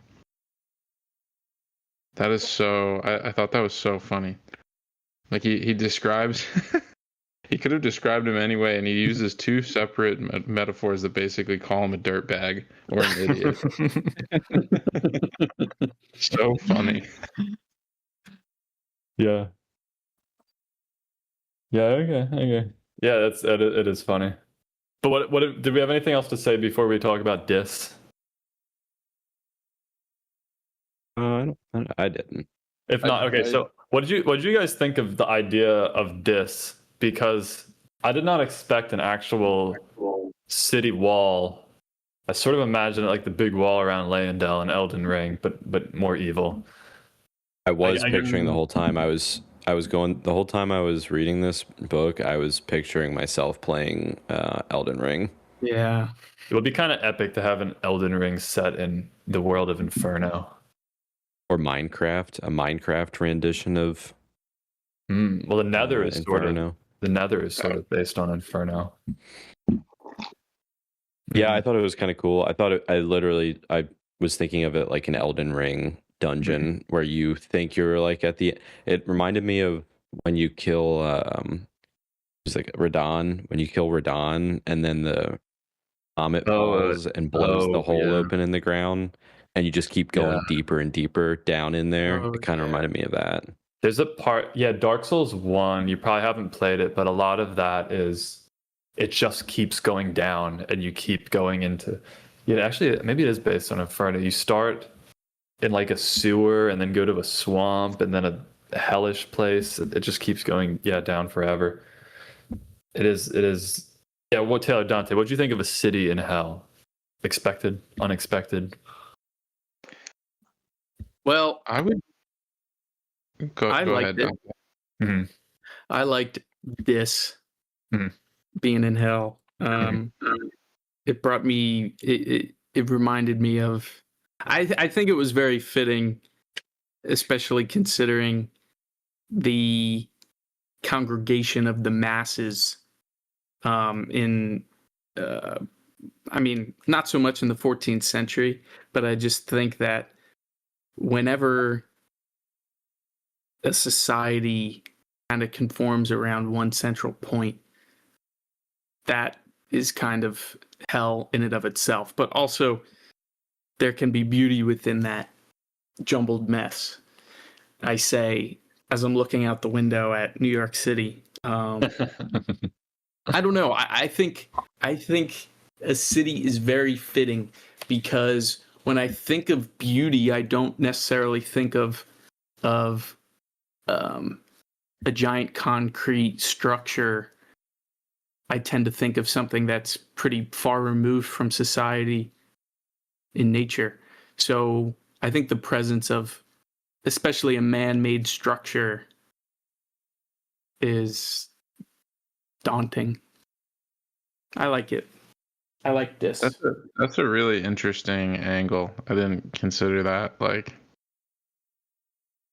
again, going back to the historical context of it, the cities that Dante were in were probably really disgusting, horrible places. Yeah. Before No modern sanitation. Or I wasn't plumbing yet. I just shit in the street and everything. So I guess that if you had a street, what if you lived in a castle? I'd dump it in a corner. Yeah, I guess. Yeah, that's a great interpretation of it. Bullshit. Horses shitting in the street. I was on the fence about my feeling about there being a city because I guess I went a little bit too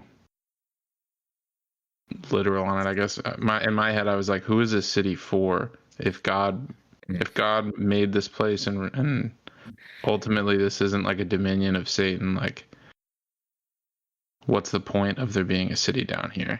I think it also makes me think there's more order in hell than my initial interpretation of hell is just this chaotic place. There is so much order in Dante's hell, and I think that the city having walls and being this impasse that they reach kind of enforces this notion of there being so much order and rigidity in hell. Well, I think, and from some of the commentary that I've read, one of the common analyses of this is that the city is around the sins that required more planning and foresight. So it represents a more intellectual rebellion against God. You could imagine animals engaging in gluttony, lust, and wrath, but it is man's higher reason that lets him do things like build cities, commit fraud, treachery. So I really like the symbol of this city as this intellectual rebellion against God. Yeah, there was a word for it where there was an Italian word for it, but yeah, like you said, everything heresy and below was all purposeful sin. Mm-hmm. Which that was the fairest part I thought of this whole design, at least, was that the worse punishments and the deeper layers were at least reserved for people who were knowingly committing sin and doing evil for the most part. Gleeful in their sin. As a side note, the one sin in the Bible that Jesus says is not forgivable is blasphemy against the Holy Spirit. And I think that's very evident in these lower circles. It's essentially a way of, it's not just that you curse the Holy Spirit once, it's more so that you harden your heart to God and actively reject him in your being. And I found it more justified that most of those people were punished pretty horribly. Mm-hmm. So we get into heresy, right? This is the it was spooky too. I was pretty into the vibe going through heresy when it really felt like Baldur's Gate or something, where you're going through the dungeon, and there's like people in coffins being tortured. Yeah. You're like half It was pretty up cool. in a sepulcher. Pretty fucked up. I'm just reading through my notes on the Heresy Circle. I think Virgil notes that it says, I think he says like malice is God's least favorite sin. And then he says only man is capable of fraud. And I wrote in here, it's really interesting that he even notes that only man is capable of fraud. Kind of tapping into what you were saying, Nick, about nature is capable of being gluttonous, or some of the other things that were in the outer circles of wrath. So it's kind of a interesting tie-in there. Yeah, these bottom circles, and I think it's fitting that Virgil's his guide and represents reason, because these are really saying that this is a total. These last three are just a total misuse of the faculty of reason given to you by God that only humans have and no other animal has. But you just, if you completely use your intellect to hurt others, you end up here. I will say this circle I find kind of unfair and hilarious, because we see, I think the guy's name is Farinata, who was a Ghibelline. Travis, I don't know if you knew the background, but the Guelphs were what Dante was a part of, and the Ghibellines were the opposing force. So you see this character, I think Farinata, who was a Ghibelline general or something, and he's pretty cool. He's in a tomb and just basically rejects hell. I did some reading on this. I forget if it's mentioned, but I think it's Epicurus and Farinata are here because they were metaphysically wrong, which is just crazy. That was so interesting. They don't believe that the soul is immortal, and I think I laughed out loud because it's like, oh, that's a terrible thing to be wrong about. I think Virgil just like, yeah, these are all Epicureans, so therefore they're all here. Thought your soul was immortal. Too bad, guess it's not. Now you're in a burning tomb forever. Sucks. You were wrong about your autistic metaphysics from the 14th century. Sorry. And I do think before he talks to this guy, Virgil is like, you need to treat him with respect. Mm. Yes, Virgil. Yeah, Dante does. I like that he respects this guy. Farinata? Yeah. I don't know. What canto is this? This is Canto 10. Try and find where he talks about him. He says a few things. I'm trying to find. He says the great soul stared almost contemptuously. Oh, here's a good line. He says he's of Farinata. He describes him as erect. He rose above the flame. Great chest, great brow. He seemed to hold all hell in disrespect. Guy's just a Giga Chad. He comes up mogging them. He's fuck this lame face. Great brow, great jaw. Double philtrum. Oh my gosh. Wrong about one question of metaphysics. Sit in a tomb for eternity. Well, you lived past being a baby, so what excuse do you have for being wrong? I don't know. I found it a little unfair, but you misused your reason. You were wrong. Anything else to say about this circle? I think this is where it's first addressed that souls in hell are somehow like prophetic, but they have a fog around like the near future. Mm-hmm. Mm-hmm. What do you guys make of that? Why do you think Dante specifically made them foggy about the near future? I don't really know what to make of it. I'm kind of just fishing like for all throughout hell, or specifically in This all circle. throughout. He brings it up here for the first time because I think he mentions somebody's son being dead, and another soul springs out of a tomb and is like, "Did you just address my son in the past tense? Does that mean he's dead?" Oh. Yeah, I remember that.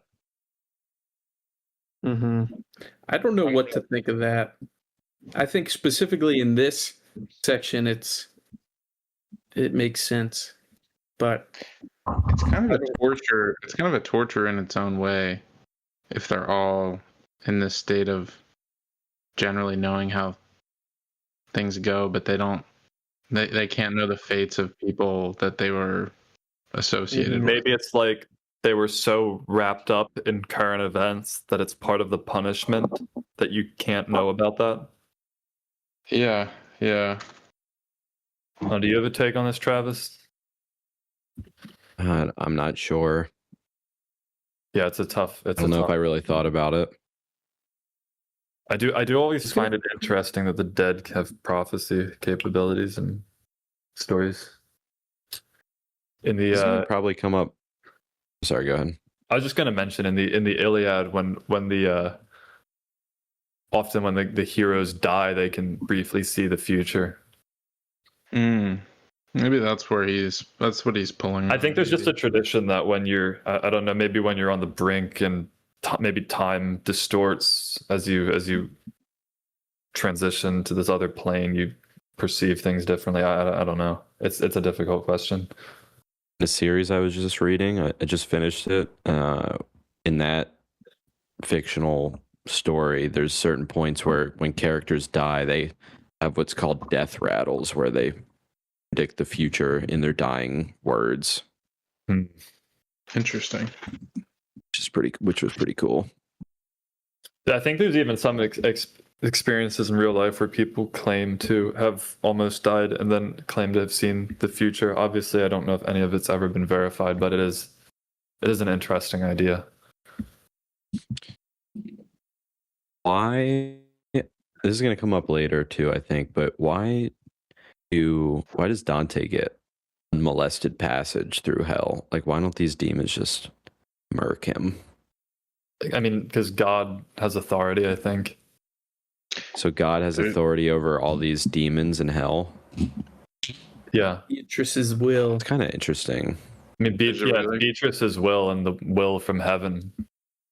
There's a really funny quote at one point where I think it's in the Bulges, where the demons all kind of come over to them and start threatening them, and Virgil basically says, "We've gotten this far. Do you really think that we're not here on God's will?" And then they all just go, "Oh yeah, you're right. Well, like if I'm here, God has willed it."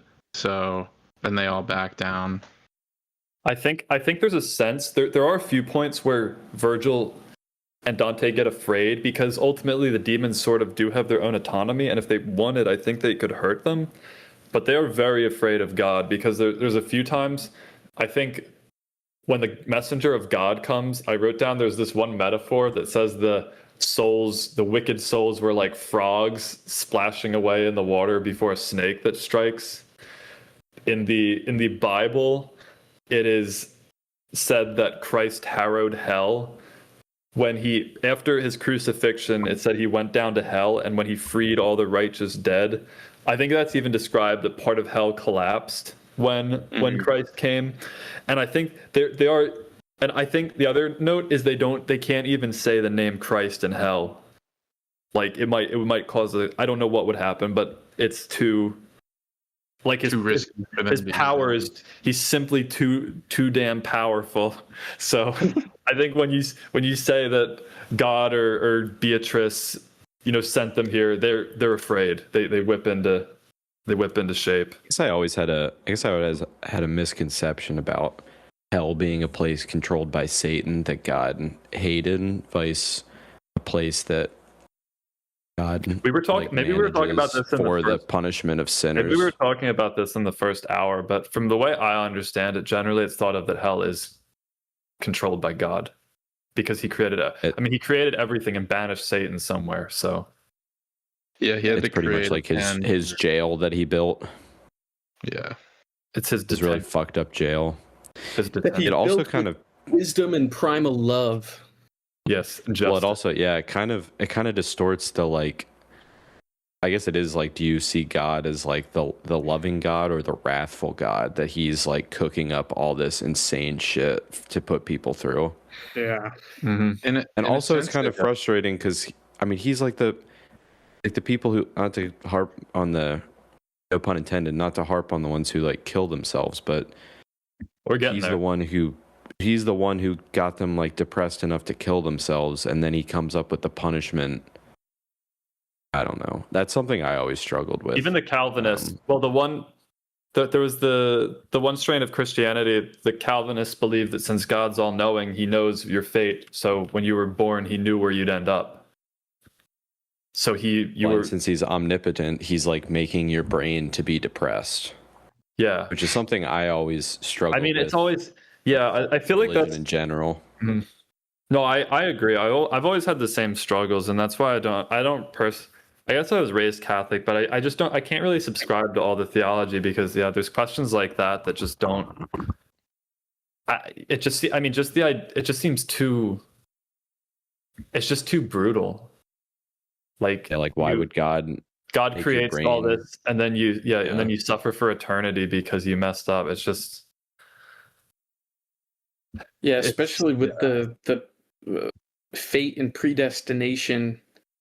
To think that the whole reason you were born and died was because God wanted to place you in that, what is it, the seventh circle of hell, the sixth circle of hell? You were born and died as a baby so God could put you in limbo. It's just... Yeah, that's like, what the fuck?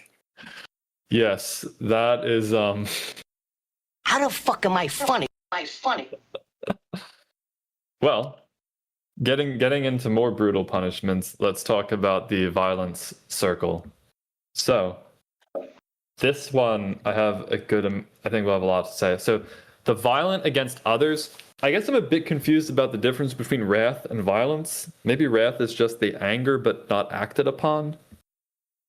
Yeah, I guess you could be wrathful towards somebody and just make their life difficult. Mm-hmm. Like, I guess... I could be really angry. If you beat your kids or something, you're not killing them. If you beat your kids, that's violence. Yeah. Oh, yeah. Like if you yelled at your kids, maybe? Wrath is tied more to power, I feel. Wrath's like bestial more, isn't it? It may be. I'm not... It's like a crazy rage that... It's like I don't know. It's like crazy rage. Maybe it's more of an animalistic rage. I could imagine an animal being wrathful, but maybe violence has more of an intellectual implication. Like you premeditated murder versus crime of passion. Maybe something like that. Mm-hmm. I think it's a strange line. So you get violence against others, boiling blood river. I think it said that Alexander the Great was here. Up to his lashes. This has got to be one of the worst torments, in my opinion. Yeah, this one. You can't raise out of the water. Love how it guarded by the Minotaur. Was this one guarded by the Minotaur? Yeah, this is getting back to it's like obviously mythological character. It's also an abomination. I think Virgil brutally mogs the Minotaur. I wrote down line 20. Line 20 of this. Let me see what we've got. Well, he's like mocking him. He's like the air of bestiality and the lecherous queen who hid in a wooden cow. Oh yeah, we talked about this on Urban Cowboy. Yeah. How do you pump your breath? Do you think perhaps it is the Duke of Athens who, in the world above, served up your death? Off with you, monster. This one does not come instructed by your sister, but of himself, to observe your punishment in the lost kingdom. And then he gets so blind with rage that they're able to sneak off. So angry. I'm pissed. Because in the myth, it was like the Minotaur was kept as a way of like countering the Mycenaeans, but then like the Mycenaean, aka Duke of Athens, comes and like kills the Minotaur, right? Yeah. Is that the myth? I think so, something like that. I can't remember. Percy Jackson killed the Minotaur. Yeah, Percy. Well, he was in the bull. Wait, you're so right. He was in the labyrinth, right? And the guy escaped with a string or something. Well, yeah, I think in the myth, it says bestiality and the lecherous queen who hid in a wooden cow. I think in the myth, that's how king? the Minotaur is conceived, I think. Yes. Was the was the king fucking the cow or something? I forget the specifics. The queen wanted to fuck the bull. Oh, that's right. The queen fucked the bull. Yes, she got fucked by the bull by mistake. No, it wasn't a mistake. It was on purpose. She wanted to get. She needed a bull form to get the. All right, we got GPT up. We're just going to go over this quickly. King Minos of Crete prayed to Poseidon for a sign to legitimize his rule. Poseidon sent a magnificent white bull that Minos should sacrifice. Minos disobeyed and kept the bull. As punishment, Poseidon caused the queen Pasiphae, Minos' wife, to fall in love with the bull. Then she hides in a wooden cow and then births the bull, or births the Minotaur. Then Minos orders Daedalus to construct the labyrinth to hide the Minotaur in. Then people get sacrificed, people get sent to the labyrinth as punishment. Theseus then volunteers to end all this. Ariadne gives him a thread. He finds his way out after killing the Minotaur. Okay. Just that's how. Where does Percy come into this? Jeez, dude. Jeez. All right, enough dilly-dallying on the Minotaur. Let's get into the most brutal part of Inferno: suicides. Gnarled. I wanted to talk about one thing. Yeah. Or get your guys' opinions on something. So, Alexander the Great is here because he, was a conqueror. I guess. I guess that's Dante's accusation. Where do you think? It's not mentioned at all, but it's not to say that Alexander the Great plunged every sword on his campaign. Like, where do you think Dante puts a soldier? Like the actual person committing the violence. He's just following orders. Well, he might be more sympathetic because he himself was a soldier. I don't know, where would you put me? You're up to your lashes. It's a difficult question. I would probably. That's like a classic moral question where it's like, how can you claim to be religious or following Christian values if you're like blowing somebody up with a missile? Yeah. Or even buying a phone made by child slave labor. There's more. That's true. Nuance. Yeah, people engage in things every day that are. I would maybe say, yeah. Is a lawful order to commit murder still murder? It's a great question. Is the executioner guilty of murder? I would say maybe Dante would put someone like that in the neither good or bad circle. I think more likely probably Purgatorio if they genuinely repent from it. I think especially given his bias towards himself. I think Purgatorio is more fitting because I think in Inferno you sort of have to really revel in your sin. I think most people would probably end up in Purgatorio. I think heaven is more for the you rejected that order and you lived like Christ, but I don't know. I've only read parts of Paradise, but it seems really hard to get into heaven because I think Nietzsche has a quote that there's only ever been one Christian who was Christ. No one else. Also, there were through the whole line of David. I mean, like David killed Goliath, right? Yeah. And I mean, all through Christ's lineage, like all those people were like, I mean, my biblical knowledge isn't the best, but I imagine many of them were warrior kings. I mean, yeah, there's a lot of battles violence. and There's things a like lot of that. violence in the Old Testament. At some point, I guess somebody somewhere keeps a ledger of the virtuous killings against the non-virtuous ones. I don't know. Yeah, this is another guess- PhD topic. I mean, I guess if like Donald Trump was part of that lineage of Saul through the ages, and he ordered me to kill somebody, I guess I'd be okay. Yeah, I don't. It's a hard question. Yeah, but I think you'll be all right, Travis. I don't think you'll end up in violence. Just don't be wrong about. I've literally like all of these. I've been like, I could end up there. Oh yeah, same. I do think that's really just speaks to how you like the fallibility of humans, because I mean, it's just one example. Like you literally all these circles you could just end up in. My thing with Christianity, and we can go back into it, is like I like I've said, I struggle with accepting some of these, just the autistic rule system that just doesn't seem plausible. But I really do align very strongly with the morality, and I agree with all these sins, like being sins, and I think people are inherently wicked and should work on these, because I think I probably engage in most of these. Yeah, I mean, I guess it's a thing where it's like, is it if you're trying to do good, does that absolve you?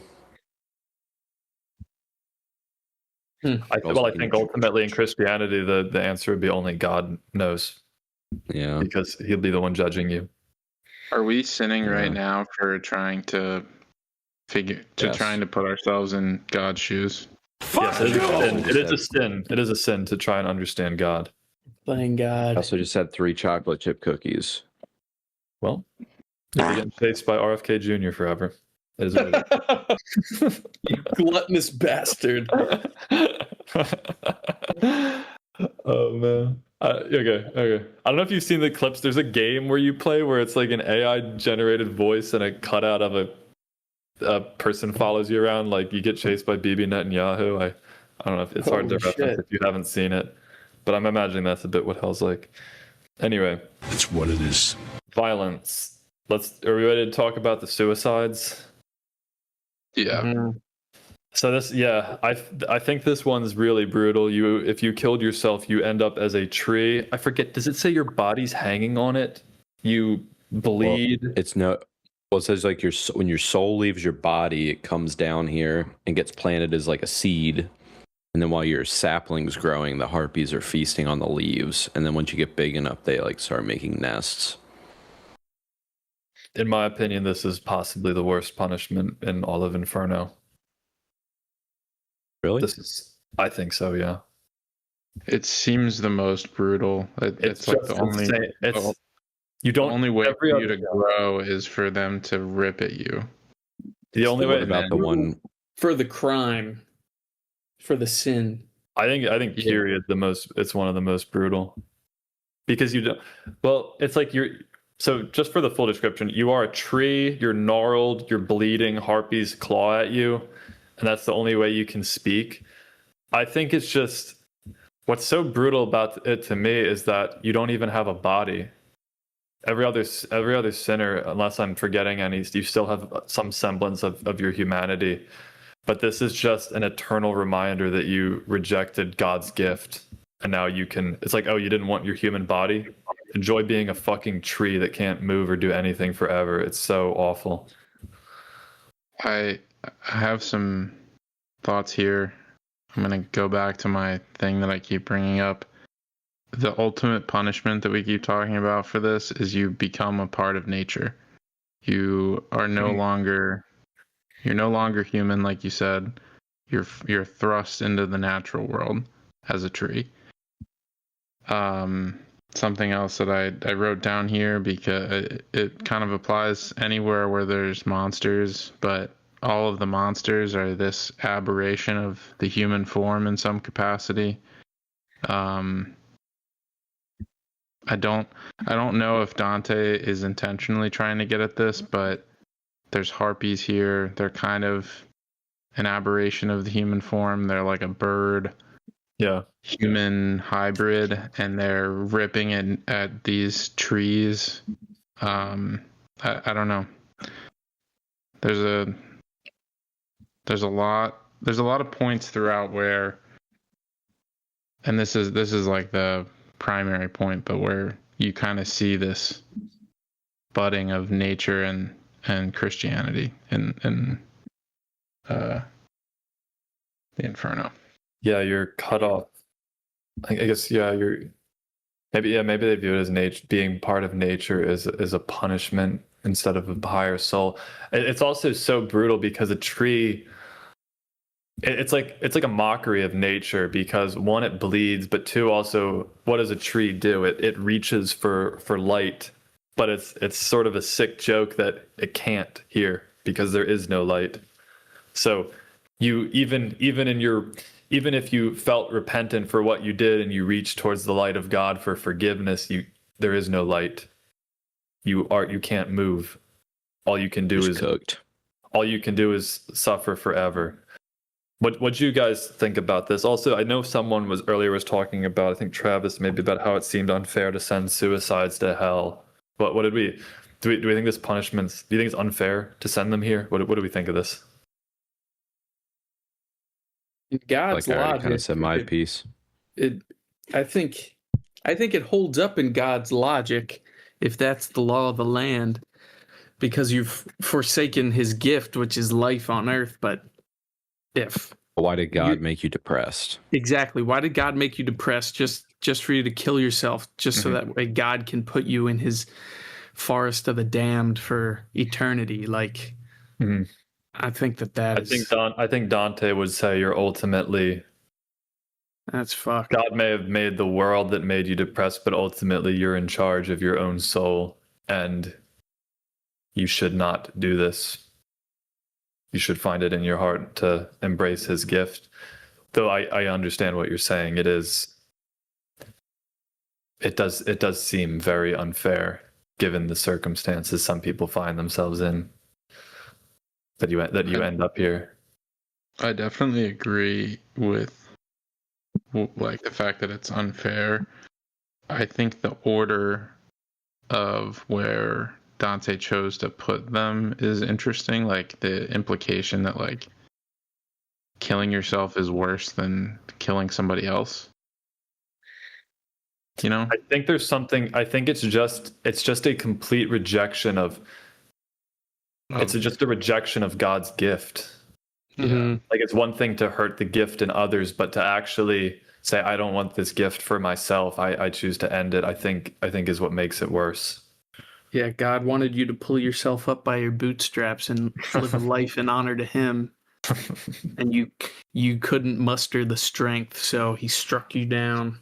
But I mean, it is shocking that it's below the violence against others, because you could imagine, well, Hitler's a funny one because he was violent against others, but he also did kill himself, so I don't know. Ooh. Which one do you think he'd end it? I don't. Adolf Hitler would have like that killed Adolf Hitler. Do you think his one of the gnarled branches would be like in a Sig Heil position? I mean, given Dante's humor, maybe. Well, yeah, but you could. Okay, so let's say I don't know who's a mass murderer that didn't kill themselves. Stalin. I don't think he killed himself. So you could imagine Stalin in the violence against others category, yet a depressed teenager that killed themselves would be lower than that. It is. Yeah, it doesn't stack up logically, but. But also, I think it's interesting how Dante places people in the circles, because someone like Alexander, I think, Alexander the Great, you could make the case that he belongs, he deserves to be in the ninth circle for treachery because he probably had to betray others to gain the power that he had. Yet Dante lands him in the War Maker's circle. So it's like someone like Hitler. He very well could be in the violence against self, or the violence against others, or the betrayers, or the gluttony, or he could be realistically in any circle. So I think it's interesting how he separates them all, even though someone has committed various sins.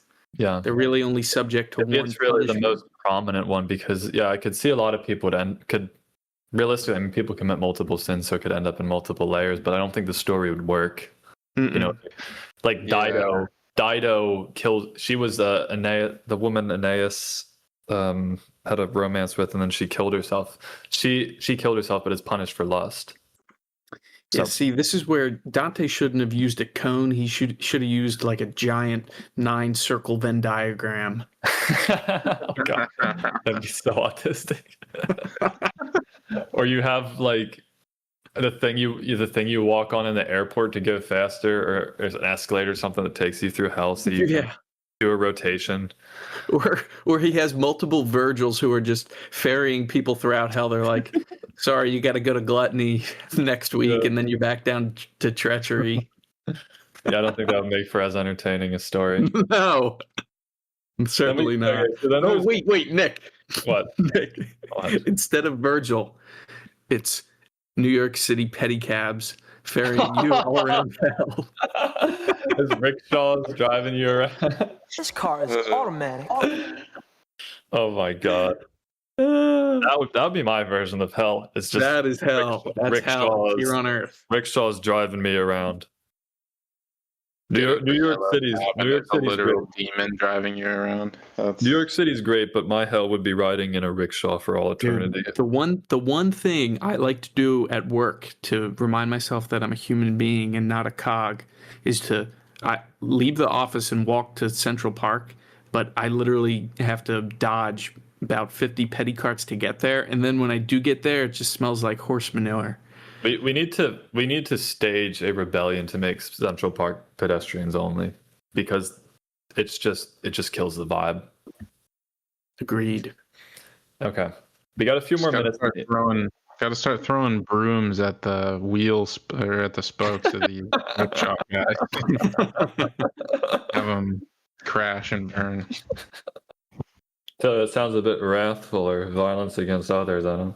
Oh God! Whoa, Taylor. We get to So then we get also, I think, in the last level of violence is violence against God. So blasphemers, sodomites, usurers.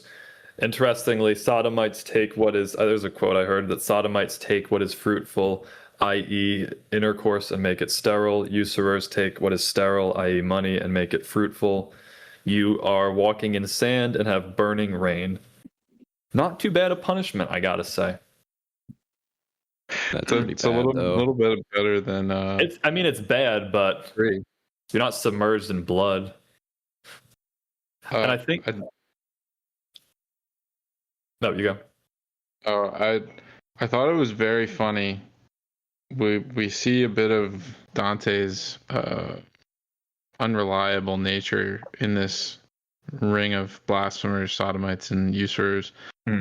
I think usurers is the only circle where he rejects knowing anyone. What do you think the implication is? He was, fuck you! Like, I didn't know any bankers in my day. I didn't associate with those people. I had nothing to do with that. The Guelphs were a lot of those types, I think, too. That's probably he's just exposing his guilt there. He's like, I didn't recognize anybody. I think he was giving out some 38% interest loans on the side. That limey cocksucker can rot in hell for all I care. I think there's a wonderful kind of implication as well, because there are other circles where he might not know somebody, but he pulls somebody from myth or something. It's that usury is such a violent crime that God puts it below murder, but the people themselves that are there are hardly even worth, like, they're not worth remembering. I think that's powerful. It's not a very glorious crime. No. The old man of Crete. He also meets his old teacher. I think his name's Bruno, who was there for being a sodomite. I found that interesting. That I think he bows to him and he walks with him for a bit and talks. Again, talk about Bruno. Welcome back, welcome back, welcome back. So which circle of hell is Jeffrey Epstein in? Ooh. Well, he's definitely not a tree. Taste as hell. Very good, very good. Very good. Very good. But actually, he might be deeper because he's committing fraud. Isn't fraud in like 8? Yeah, which fraud would it be? It is fraud. It is some kind of fraud, though. Some would say he's loyal to his country. I don't know. Well, I mean, sex trafficking is definitely fraud, and it's a pretty bad version of fraud. Are pimps? Where are pimps? Panderers and seducers? Do you think he's in that one? Panderer probably is what they mean, like means pimp. You could say he's a false counselor of sorts. Probably panders and seducers. Did they have the concept of pimps in the 14th century? Of course, pimps are the oldest. Pimps. It's the oldest. They say prostitution is the oldest profession. Of course. I don't know if they had child sex trafficking. I'm sure they. No, they do. They do. He could be a simoniac. No, that was like church favors. Is it? Simoniac is when you buy indulgences or church office. It says, yeah, corrupt practice of buying, selling, or trafficking. I think he'd be with the panderers. Yeah. Or It did make me happy to see the flatterers submerged in excrement. I love that. I hate flatterers. I love that the more than any other punishment. I was like, yes, that is justice, Dante. Brilliant. It's like, oh, you spew shit, get covered in it forever. It's great. So there's a lot in the. Dude, there's a lot. It just kept going. There's a lot in the Malabulge. Well, we can maybe breeze over it because it.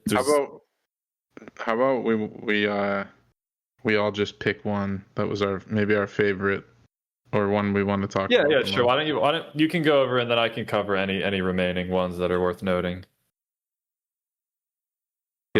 I feel like he was like he got down to the 8th circle and he's like, shit. Well, the next one is the 9th, and that's where the devil's gonna be. But there's so much other bad people I like wanted to talk about, so I'm just gonna like take all these bulges to put them in. I think keep going. Yeah, there's so many forms of fraud. So Cardi addresses that too. There's a certain point where the cantos go from individual circles, and then he starts stretching the circles out over multiple cantos. And I think he says like Dante changed his mind about the whole structure at a certain point. And you're probably right, Travis. He probably got to a point where he was like, I can't fit all these people that I want to talk shit on into one circle. I'm gonna run out. So I gotta just make circles within circles. Yeah. I was expecting 9 cantos, one for each circle, but then you get 9 in fraud. And I think all these variants of fraud are justified, and I think fraud in particular is something we find particularly despicable. But it is, you get to this point and you just kind of start flipping through the pages, looking at how much longer they're going to be in the 8th circle. A lot of it's like very repetitive with demons just torturing people in pitch. I will say, maybe you guys can pick others. I will talk a bit about the false counselors. I found this interesting. They are wrapped in tongues of flame. They are people who use their intellect for bad purposes. So I think he describes Ulysses and Diomedes here. And again, this goes back to how the the Italians or the Romans thought of themselves as the descendants of Troy. So Ulysses, it said he counseled Achilles into going into the war where he would die. He built the horse as a desecration of religious ritual. He stole a statue of Athena. So he is the exemplar of someone who used their intellect for the wrong reason. I also found it interesting because I don't think in the Odyssey or any of that they describe how Ulysses dies, and I found it really. I really like the scene where he describes his death, where he basically just gives a rousing speech to his men. He says, "Fuck it, we're gonna sail west and live big, die hard." And they actually see the Mount Purgatorio on their boat before the wave sweeps them under. I kind of like the idea of Ulysses dying at sea like that. It felt very in character. Any thoughts on that? I did really enjoy that. Mm-hmm. I really like. Yeah. The intro to that canto is also hilarious. He says, it as like a total aside. He basically says like, "Wow, Florence, your people and your country are so proud. I've been in hell for a couple of days, and I'm just running into countless Florentines." So funny. Yeah. I really like fraudster archetypes appear in so many other things. Mm-hmm. Sorry, what were you gonna say? No, I don't know. To our listeners, definitely. I just read the part where Ulysses dies. It's great. It captures the chaotic voyage into the sea and death. It's awesome. Okay, who wants to share a Bolgia they were captivated with? I was really taken aback by the thieves section. Yes. They get bound, their hands get bound by reptiles, and then their hands get pulled up under their crotch. But then also there's chaos in the sense that the thieves become the serpents, and then they just rip at each other and steal each other's forms, which is such a beautiful punishment for the thieves. They have nothing. They don't even have themselves at a certain point. And I think Virgil and Dante watch some iconic thieves from Florence. They walk up and they just start undergoing horrible mutations into serpents and reptiles. It's pretty terrible. I have some AI slop I generated of this. Oh yeah. Not exactly accurate, but it's this was one of the most fucked up tortures ever. Yeah, it's pretty gruesome. This is kind of surprised more they put so thieves so low. Yeah. Yeah, you could imagine stealing. Not all thieves are super bad. Yeah, like you'd be desperate, like or you'd be like or Robin something. Hood. Yeah, would you steal a loaf of bread to feed your family? Well, if this exists. Classic moral dilemma. If I knew I'd become an ever-changing... Oh no, we're all starving.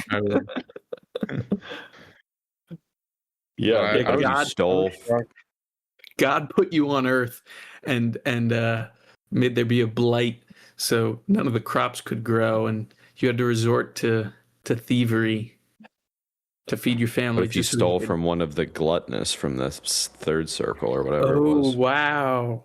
Would that cancel out? I don't know. No, you probably both end up in hell. I was pretty partial to the Sowers of Discord. That's the one I was gonna say. Yeah, I liked the stories and the different people, like especially the one trying to find his name, Bertrand something.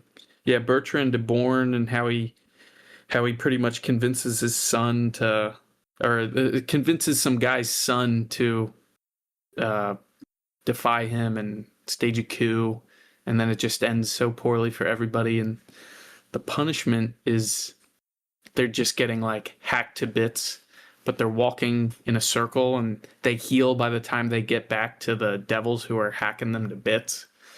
so they get hacked. That was a crazy punishment. I think all over Muhammad's there. Yeah, They Muhammad. describe him as cleaved almost in half. It's absolutely disgusting. Yeah. God. Travis, Yeah, I was also gonna say Sowers of Discord. I just like I feel like there really is no worse evil archetype than Sowers of Discord, like a Littlefinger sort of character. Yeah. Because Sowers of Discord is so counter to everything good in the world, where you're just destroying everything that's been built and generating negative feeling and pitting people against each other, and there's just really nothing worse than dividing. It's the absolute antithesis to God's love and binding of things by instilling fear, because fear is the antithesis of love. Yeah. That's okay. Well, okay. How did no one mention the Pope tube? Right. That happens here with the Simonaics. There. This was awesome. He also clears his name again in the Simonaic. I think Simonaic. I don't. It doesn't. I'll be honest, I did not get these references. Were all the popes he mentioned like bad popes?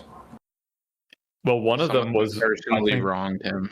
Yeah, I think Boniface was the one that exiled him. I think he's there.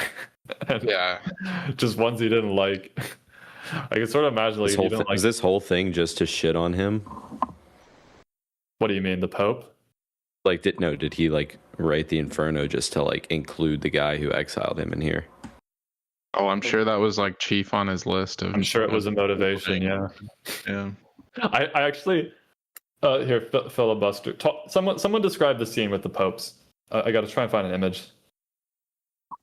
So they're in these giant stone tubes flipped upside down, and I think there's demons walking around, keeping this like constant slick of oil going, so their feet are burning forever. And then at a certain point, they slip out of the tube and they just run into the cracks in the ground for forever. That's their final resting place. Yeah, I kind of like that he makes them seem like rats almost. Yeah, it's like impotent. It's like emasculating to be like naked and upside down. You're like all just for what's goofy. It's like slapstick almost. While in life you were so like haughty and full of pride and power, now you're just like disrobed and upside down and slapstick splayed out. I also think the burial style is a bit tongue-in-cheek, because I think an upside down burial is how they would. Let me look that up before I say it. It's one thing is it's a perversion of a baptism. Instead of being dipped in water, you're dipped upside down in earth. Wow. Oh. An upside down burial is often done to prevent the dead from returning as vengeful spirits or post-mortem humiliation as a penance for sins. Yeah, being upside down is also you're oriented towards Satan, not God. It's a complete disgrace. I think they deserved it, honestly. Fuck these popes. Shouldn't have exiled Dante. I found the meme I was thinking of. This is one example of the format. Can you guys see this? So this is how I imagine a lot of the interactions of people ending up here. It's for our audio listeners. It's basically a meme of a guy. Here's the general template. He meets somebody else. In this one, he meets an Australian guy. They have a normal conversation. He says something.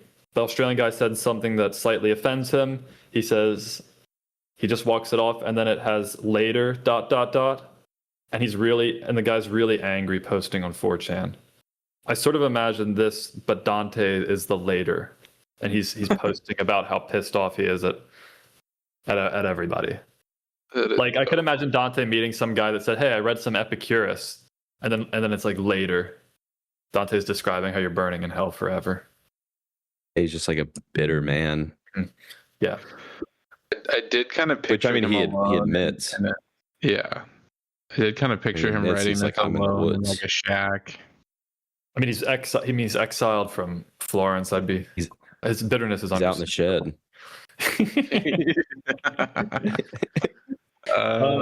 Yeah. So I think that's the Simonetics getting punished is great, and just a few other ones. We have Panderers and Seducers. Jason from the Argonautica and the Golden Fleece is getting whipped forever. So being a hero of antiquity and myth doesn't help you. Flatterers, like you said, Submerged in Excrement, absolutely brilliant writing.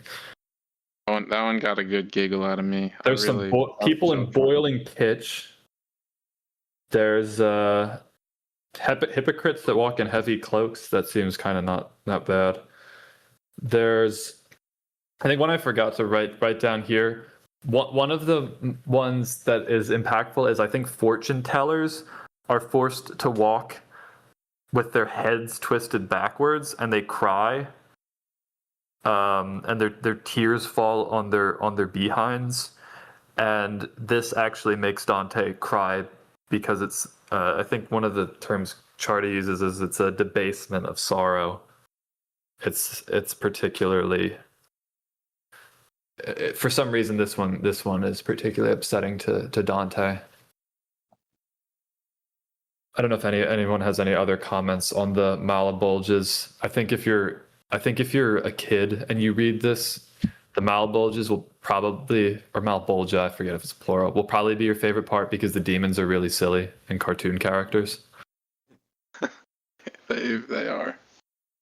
Run around with pitchforks, dip you in a big pot. They start, don't they like get into an argument with one another? They start fighting each other and they fall into the pitch at a certain point. Probably. I can't. Not a lore expert on the Malabulgia demons, but probably. All right, let's get into the juicy one if no one has anything else. Treachery, the final circle. It's not on fire. No fire here. I'm surprised. Very surprising to me. Very surprising. Unexpected but right, as I think Daisy Ridley said about The Last Jedi. And you guys remember that? She said, almost say it's a song of fire and ice. Ooh. Oh.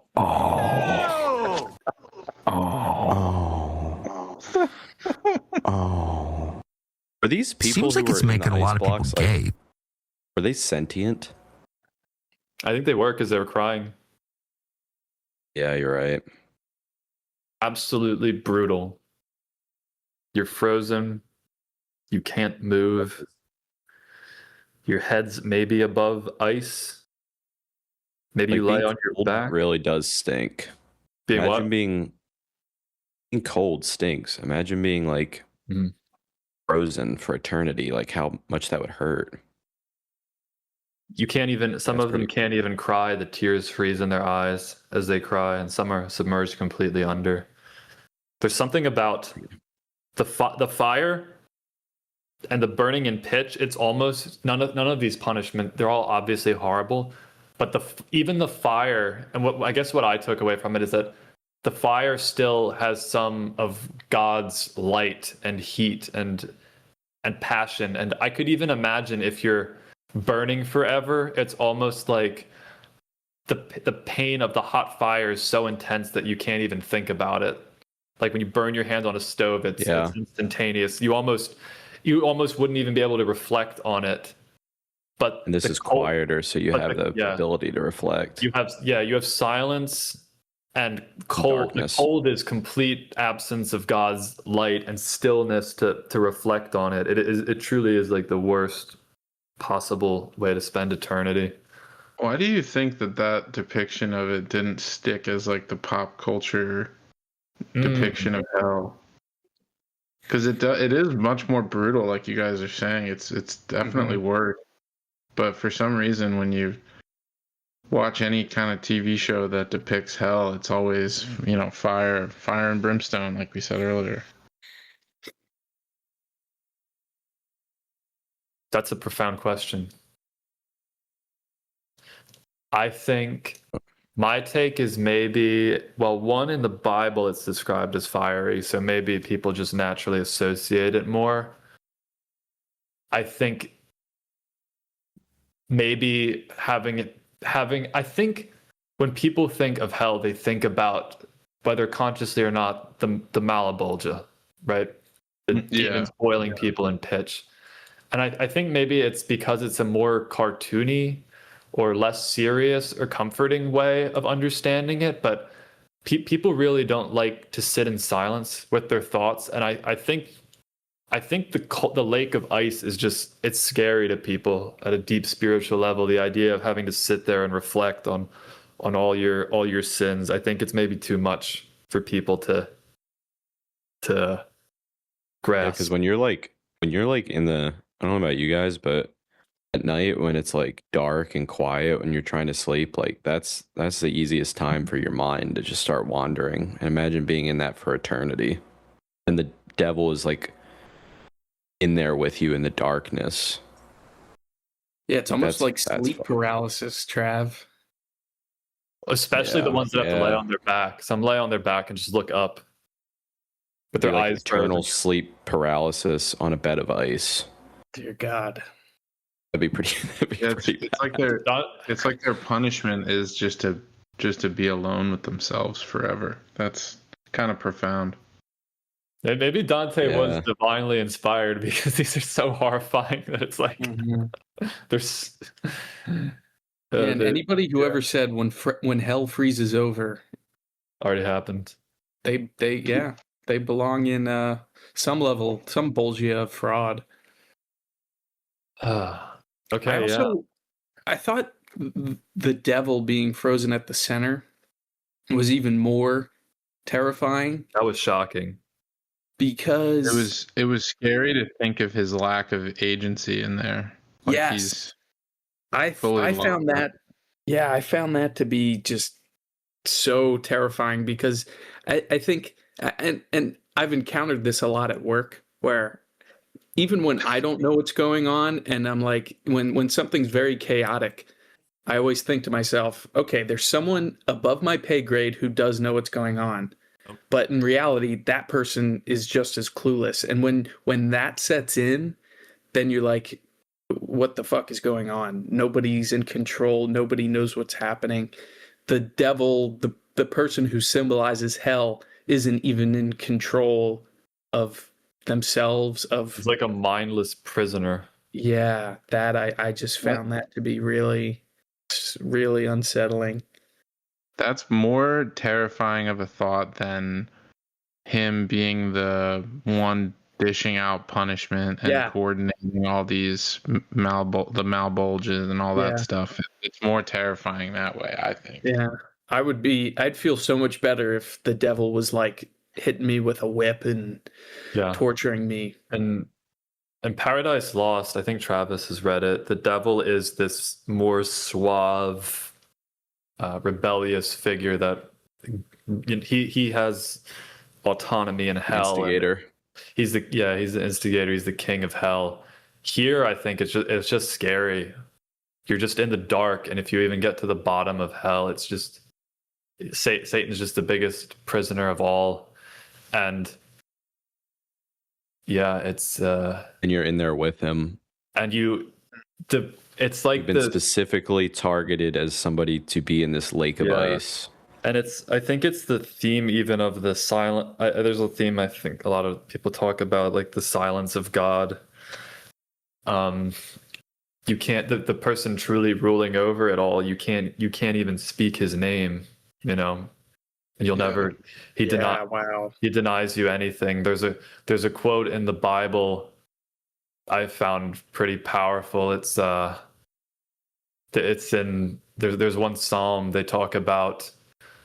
God, they talk about how God broke a covenant or something. He says, God, will you hide yourself forever? Whoa. Wow. Yeah. I feel like it's just the complete inability to commune with the person actually ruling it is crazy. I think obviously also it's part of the metaphysics is that Satan represents the center of gravity, so it's like he's pulling it's like all about him. He's pulling literally everything in the universe towards himself. So it's like the greed or the self-centeredness of sin, as opposed to the what the hell is the altruism of virtue. And it's all, there's almost like a has like a quality of quicksand to it. Like he's flapping his wings to escape, but that's just making it's whipping up this stormy, icy wind and making it worse for him and everybody else as well. Mm-hmm. What did we think about well, I think the most obvious thing is that he has 3 heads, which I don't know if you guys know a lot about the God in the Christian tradition, but it's a perversion of the Trinity that he has 3 heads, because God in Christianity is the Father, the Son, and the Holy Spirit, and he has 3 heads. Do we have anything to say about the particular sinners? There is that brutal one where they all starve to death in the tower. Just treachery. I think Cain's there. Mordred. Judas was there. Judas is the chief. I did find it absolutely epic that Judas is getting the the most despicable sinner getting eaten. Brutus. Yeah. I mean, it's literally like humanity's most well-known villains, and then some fictional villains. Mm-hmm. Yeah, I think Mordred's there. It's very poetic that he is using Satan. Like, Satan is a sinner. He's being punished. But also, God is using Satan to punish Judas, Brutus, and Cassius. Yeah. For me, the most disgusting, and I literally had to stop reading the book, was in the 33rd canto when he talks about, what's the guy's name? Uglino? Oh, yeah. Yeah. Him gnawing on Ruggieri's head. I just found that to be so disgusting and horrifying. But oh my God. They were both traitors, right? But then Ruggieri locked him in the tower or something. Was that the... Yes. Yeah, and Ugolino died of starvation, so... I think it's implied he might have cannibalized his children too. Yeah. And then his punishment is to be cannibalized for eternity from the guy that he did that to. God. That was horrifying. That's pretty scary stuff. Honestly, gotta say, I think this last circle is one of the most terrifying things ever written or conceived of. It's truly the stuff of nightmares to imagine. Also, being eaten's got to be being eaten forever is such a horrible punishment. Oh, it's like the worst. It'd be the worst moment in an animal's life to be eaten, having to regenerate. What did Well, I think that's all the circles. We can get into some more high level topics. What did we think about? This is maybe a question I wanted to ask earlier. What did we think about the fact that you sort of have a body in hell, and that a lot of the punishments are based, because this is maybe unexpected for me. I would imagine you're more of an ethereal soul, and maybe it's more of a spiritual or psychological torment, but it really is like you're embodied and you suffer the body.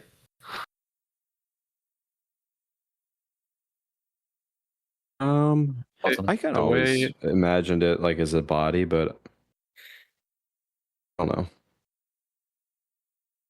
I don't know what to tell you guys. All right. The way I always looked at it is, while you're here on Earth, your body kind of bears the weight of your soul. And then whatever version of afterlife you're in, your soul bears the weight of your body. So you're profound. You're punished in hell.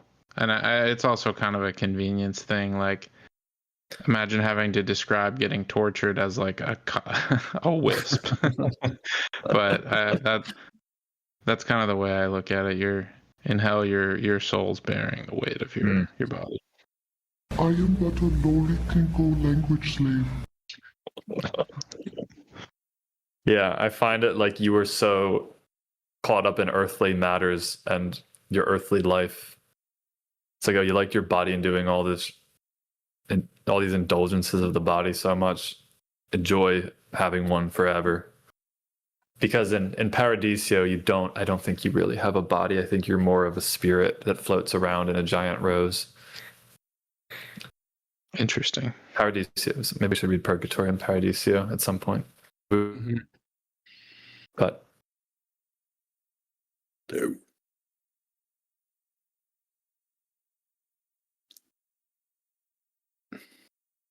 so if this was rewritten today, what are some iconic sinners of our time that you'd put in here?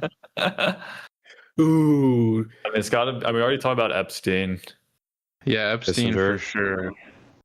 Who? Kissinger. You said? Oh, Kissinger. Oh, yeah, that's a big one.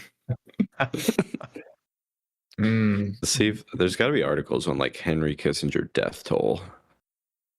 Oh, yeah.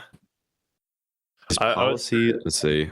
According to AI, his policies are estimated to have resulted in the deaths of between 3 and 4 million people. Jesus. Oh, wow. Yeah. Merchant of death. Yeah, I'd say I don't know if I have specific names. Probably people involved in the Iraq War. Anyone running these companies that sells soda and stuff. Probably big pharma. Probably Whoever decided to cast the GM pensioners aside. Yes, they should be. Yeah, that's fucked. Very low circle of hell, I think. That's maybe they need bad. maybe they need a new circle of hell. They get shoved in like a car engine for eternity or something. I don't know. Or they're on an assembly line and workers are trying to like put parts into their body. So they're just like shoving bolts and screws and shit like right into their body. That's yeah. good. That's got my noggin jogging. We've got to recreate each circle of hell for the 21st century. We got to rewrite Inferno. Oh my god, that'd be pretty awesome. Yeah. Well, let's maybe get into some final thoughts. I think we touched on a lot of things. Let's real quick. What is the worst punishment in hell for you guys? It seems like a lot of us dislike the ice one. Yeah. I think the Sowers of Discord, where every part of your body is being flayed apart. Mm-hmm. That's pretty bad. It's pretty bad. That would be so. I mean, I guess the ice thing is probably worse, but like in terms of just sheer pain, every bit of your body being constantly splayed and put back together again would be pretty bad. Mm-hmm. Yeah, I think this discussion really sold me on the ninth circle, but I was really struck by the thieves circle. That like the fact that you don't even have a body. You're nothing. Mm-hmm. And you're in a craze trying to steal everybody else's body. Just like crazy stuff going on in there. Yeah, for me it's the suicides and the ice, both horrible. Silent contemplation of your sin forever. Mm-hmm. Pretty bad. What about you, Dante? Is there one in particular? Yeah, no. What Trav said, the Sowers of Discord, I think is from a physical standpoint, Sowers of Discord, and from a mental or spiritual standpoint, number 9 is literal. All right. Yeah. Well. So yeah, I think one last question I have, and then we have a new meter we're gonna plug Inferno into. We're not above rating classic literature. My question before we wrap this up is what is the point? And I think we talked about this before, but why did Dante write this? Is it to scare people? Is it to instruct people? What do we think? I think it was airing grievances, number 1. Mm-hmm. Number 2, I think he was so devoted to the Catholic Church, and I think he saw, especially through the sins that were committed against him, I think he felt that just the populace in general did not take the church as seriously as he did. And because of that, I think he wrote it in a way to remind everyone, or at least to visualize to everyone, that the church serves a purpose and that you have to live your life in glory to God in order to avoid hell, but also moving on through purgatory and paradiso, that you can achieve heaven, or at least gain entrance to heaven by being beholden to the Almighty Father. So I think it's two-pronged. I think it was air grievances and educate or scare, I suppose. It's a bit of both, a bit of scaring, a bit of instructing. I think that's a great summary. Work through his own personal struggles and try. I mean, it's all work through finding some sort of morality to put onto the world. Yeah, and find some sort of pathway for himself to eventually come to glory and peace. Yeah, Taylor, what were you saying? I think something that is interesting about his interpretation of hell is how there's so many special categories for these politically motivated people. I guess you could call them. And I think Dante saw the damage that all of this trifling and all of the war was doing to his country, or to what should rightfully be Rome. Maybe that might be his angle. He just sees this whole back and forth as a terrible tragedy, and I think that might be part of it as well. I definitely think he's airing grievances, but I think he's also trying to caution of, you shouldn't spend your life scheming and trying to just capture more land for Florence or whatever. That I think that there's definitely a part of that too. So much is dedicated to his political views that it's hard to say that he didn't view that as a major problem plaguing Italy. Yeah, that's a good point. I think another dynamic is that in the Inferno, the political stuff is much more prominent and worrying about current events. But in Paradiso, I think there does come a point where he's ascending to a higher level of heaven, and he realizes he has to say goodbye to Florence and sort of worrying about all the stuff of that time, and ascend to a higher state. So I think there is some growth beyond that too in the later parts of the poem. But yeah, I mean, I think it's ultimately his spiritual, and it's like his own spiritual journey and guidance. And we should probably read Purgatorio and Paradiso at some point, because there's a lot of great stuff there. But yeah. Well, we have a new meter. Can you guys see this? Yeah, this is good stuff. Now we adapted the don't worry about how the pig looks like a dog. ChatGPT weirdly has a weird time of depicting a pig's face. They depict them as dogs when I was trying to prompt it. But disregard that. We have a new scale.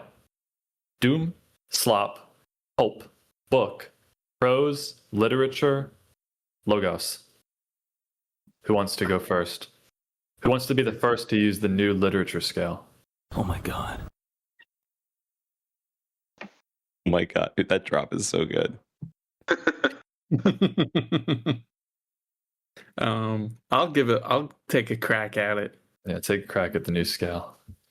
And I'm gonna place the Inferno in literature. Okay.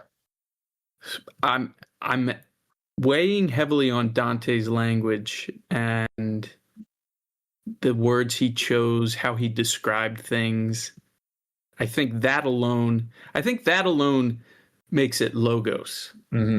However, I really don't like the self-aggrandizing and the pettiness. But I do appreciate him calling back to what was relevant in his life at the time. I do appreciate that, but I don't like how petty he is.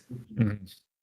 And for that, I'm bumping it down to literature. I think it's one of the best works of writing I've written. You've written? And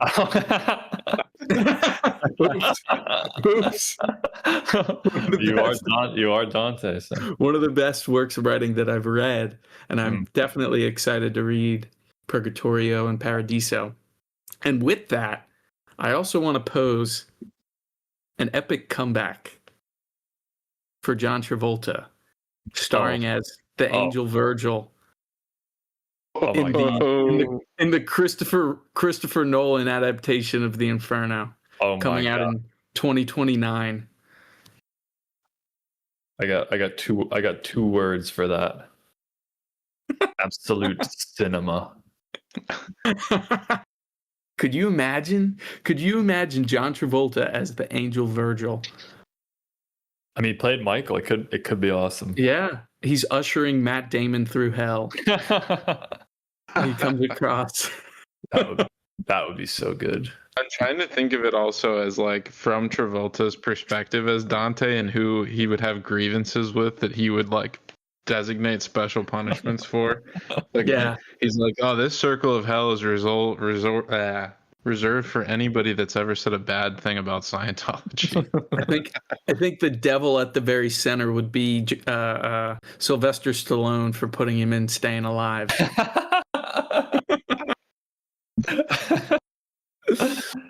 But who the fuck directed? I know he's not dead yet, but who directed Fanatic? Oh, Fred Durst. Yeah, Fred Durst is in hell.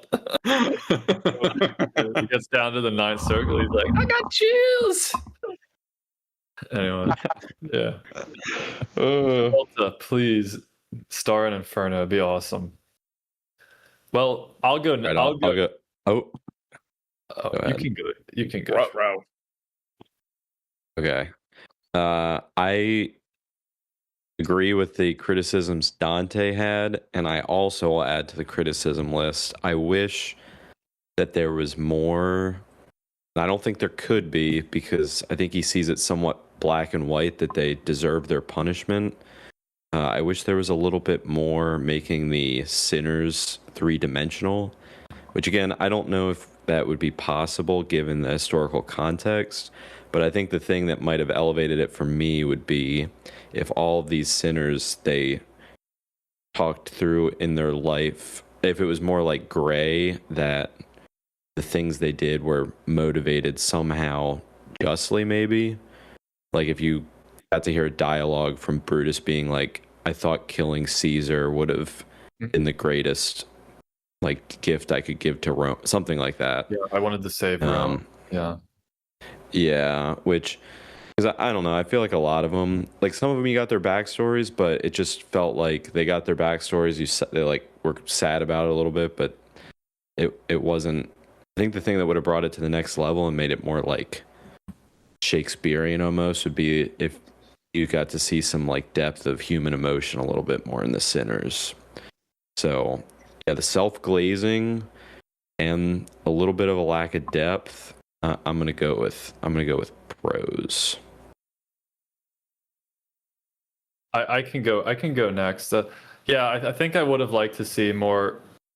I think you do get a little bit of it with the people crying in the treachery circle, but I think it'd be more interesting to see more of the sinners repenting. And though I mean, part of it's like you're kind of asking him to make something that's not of his time, you know?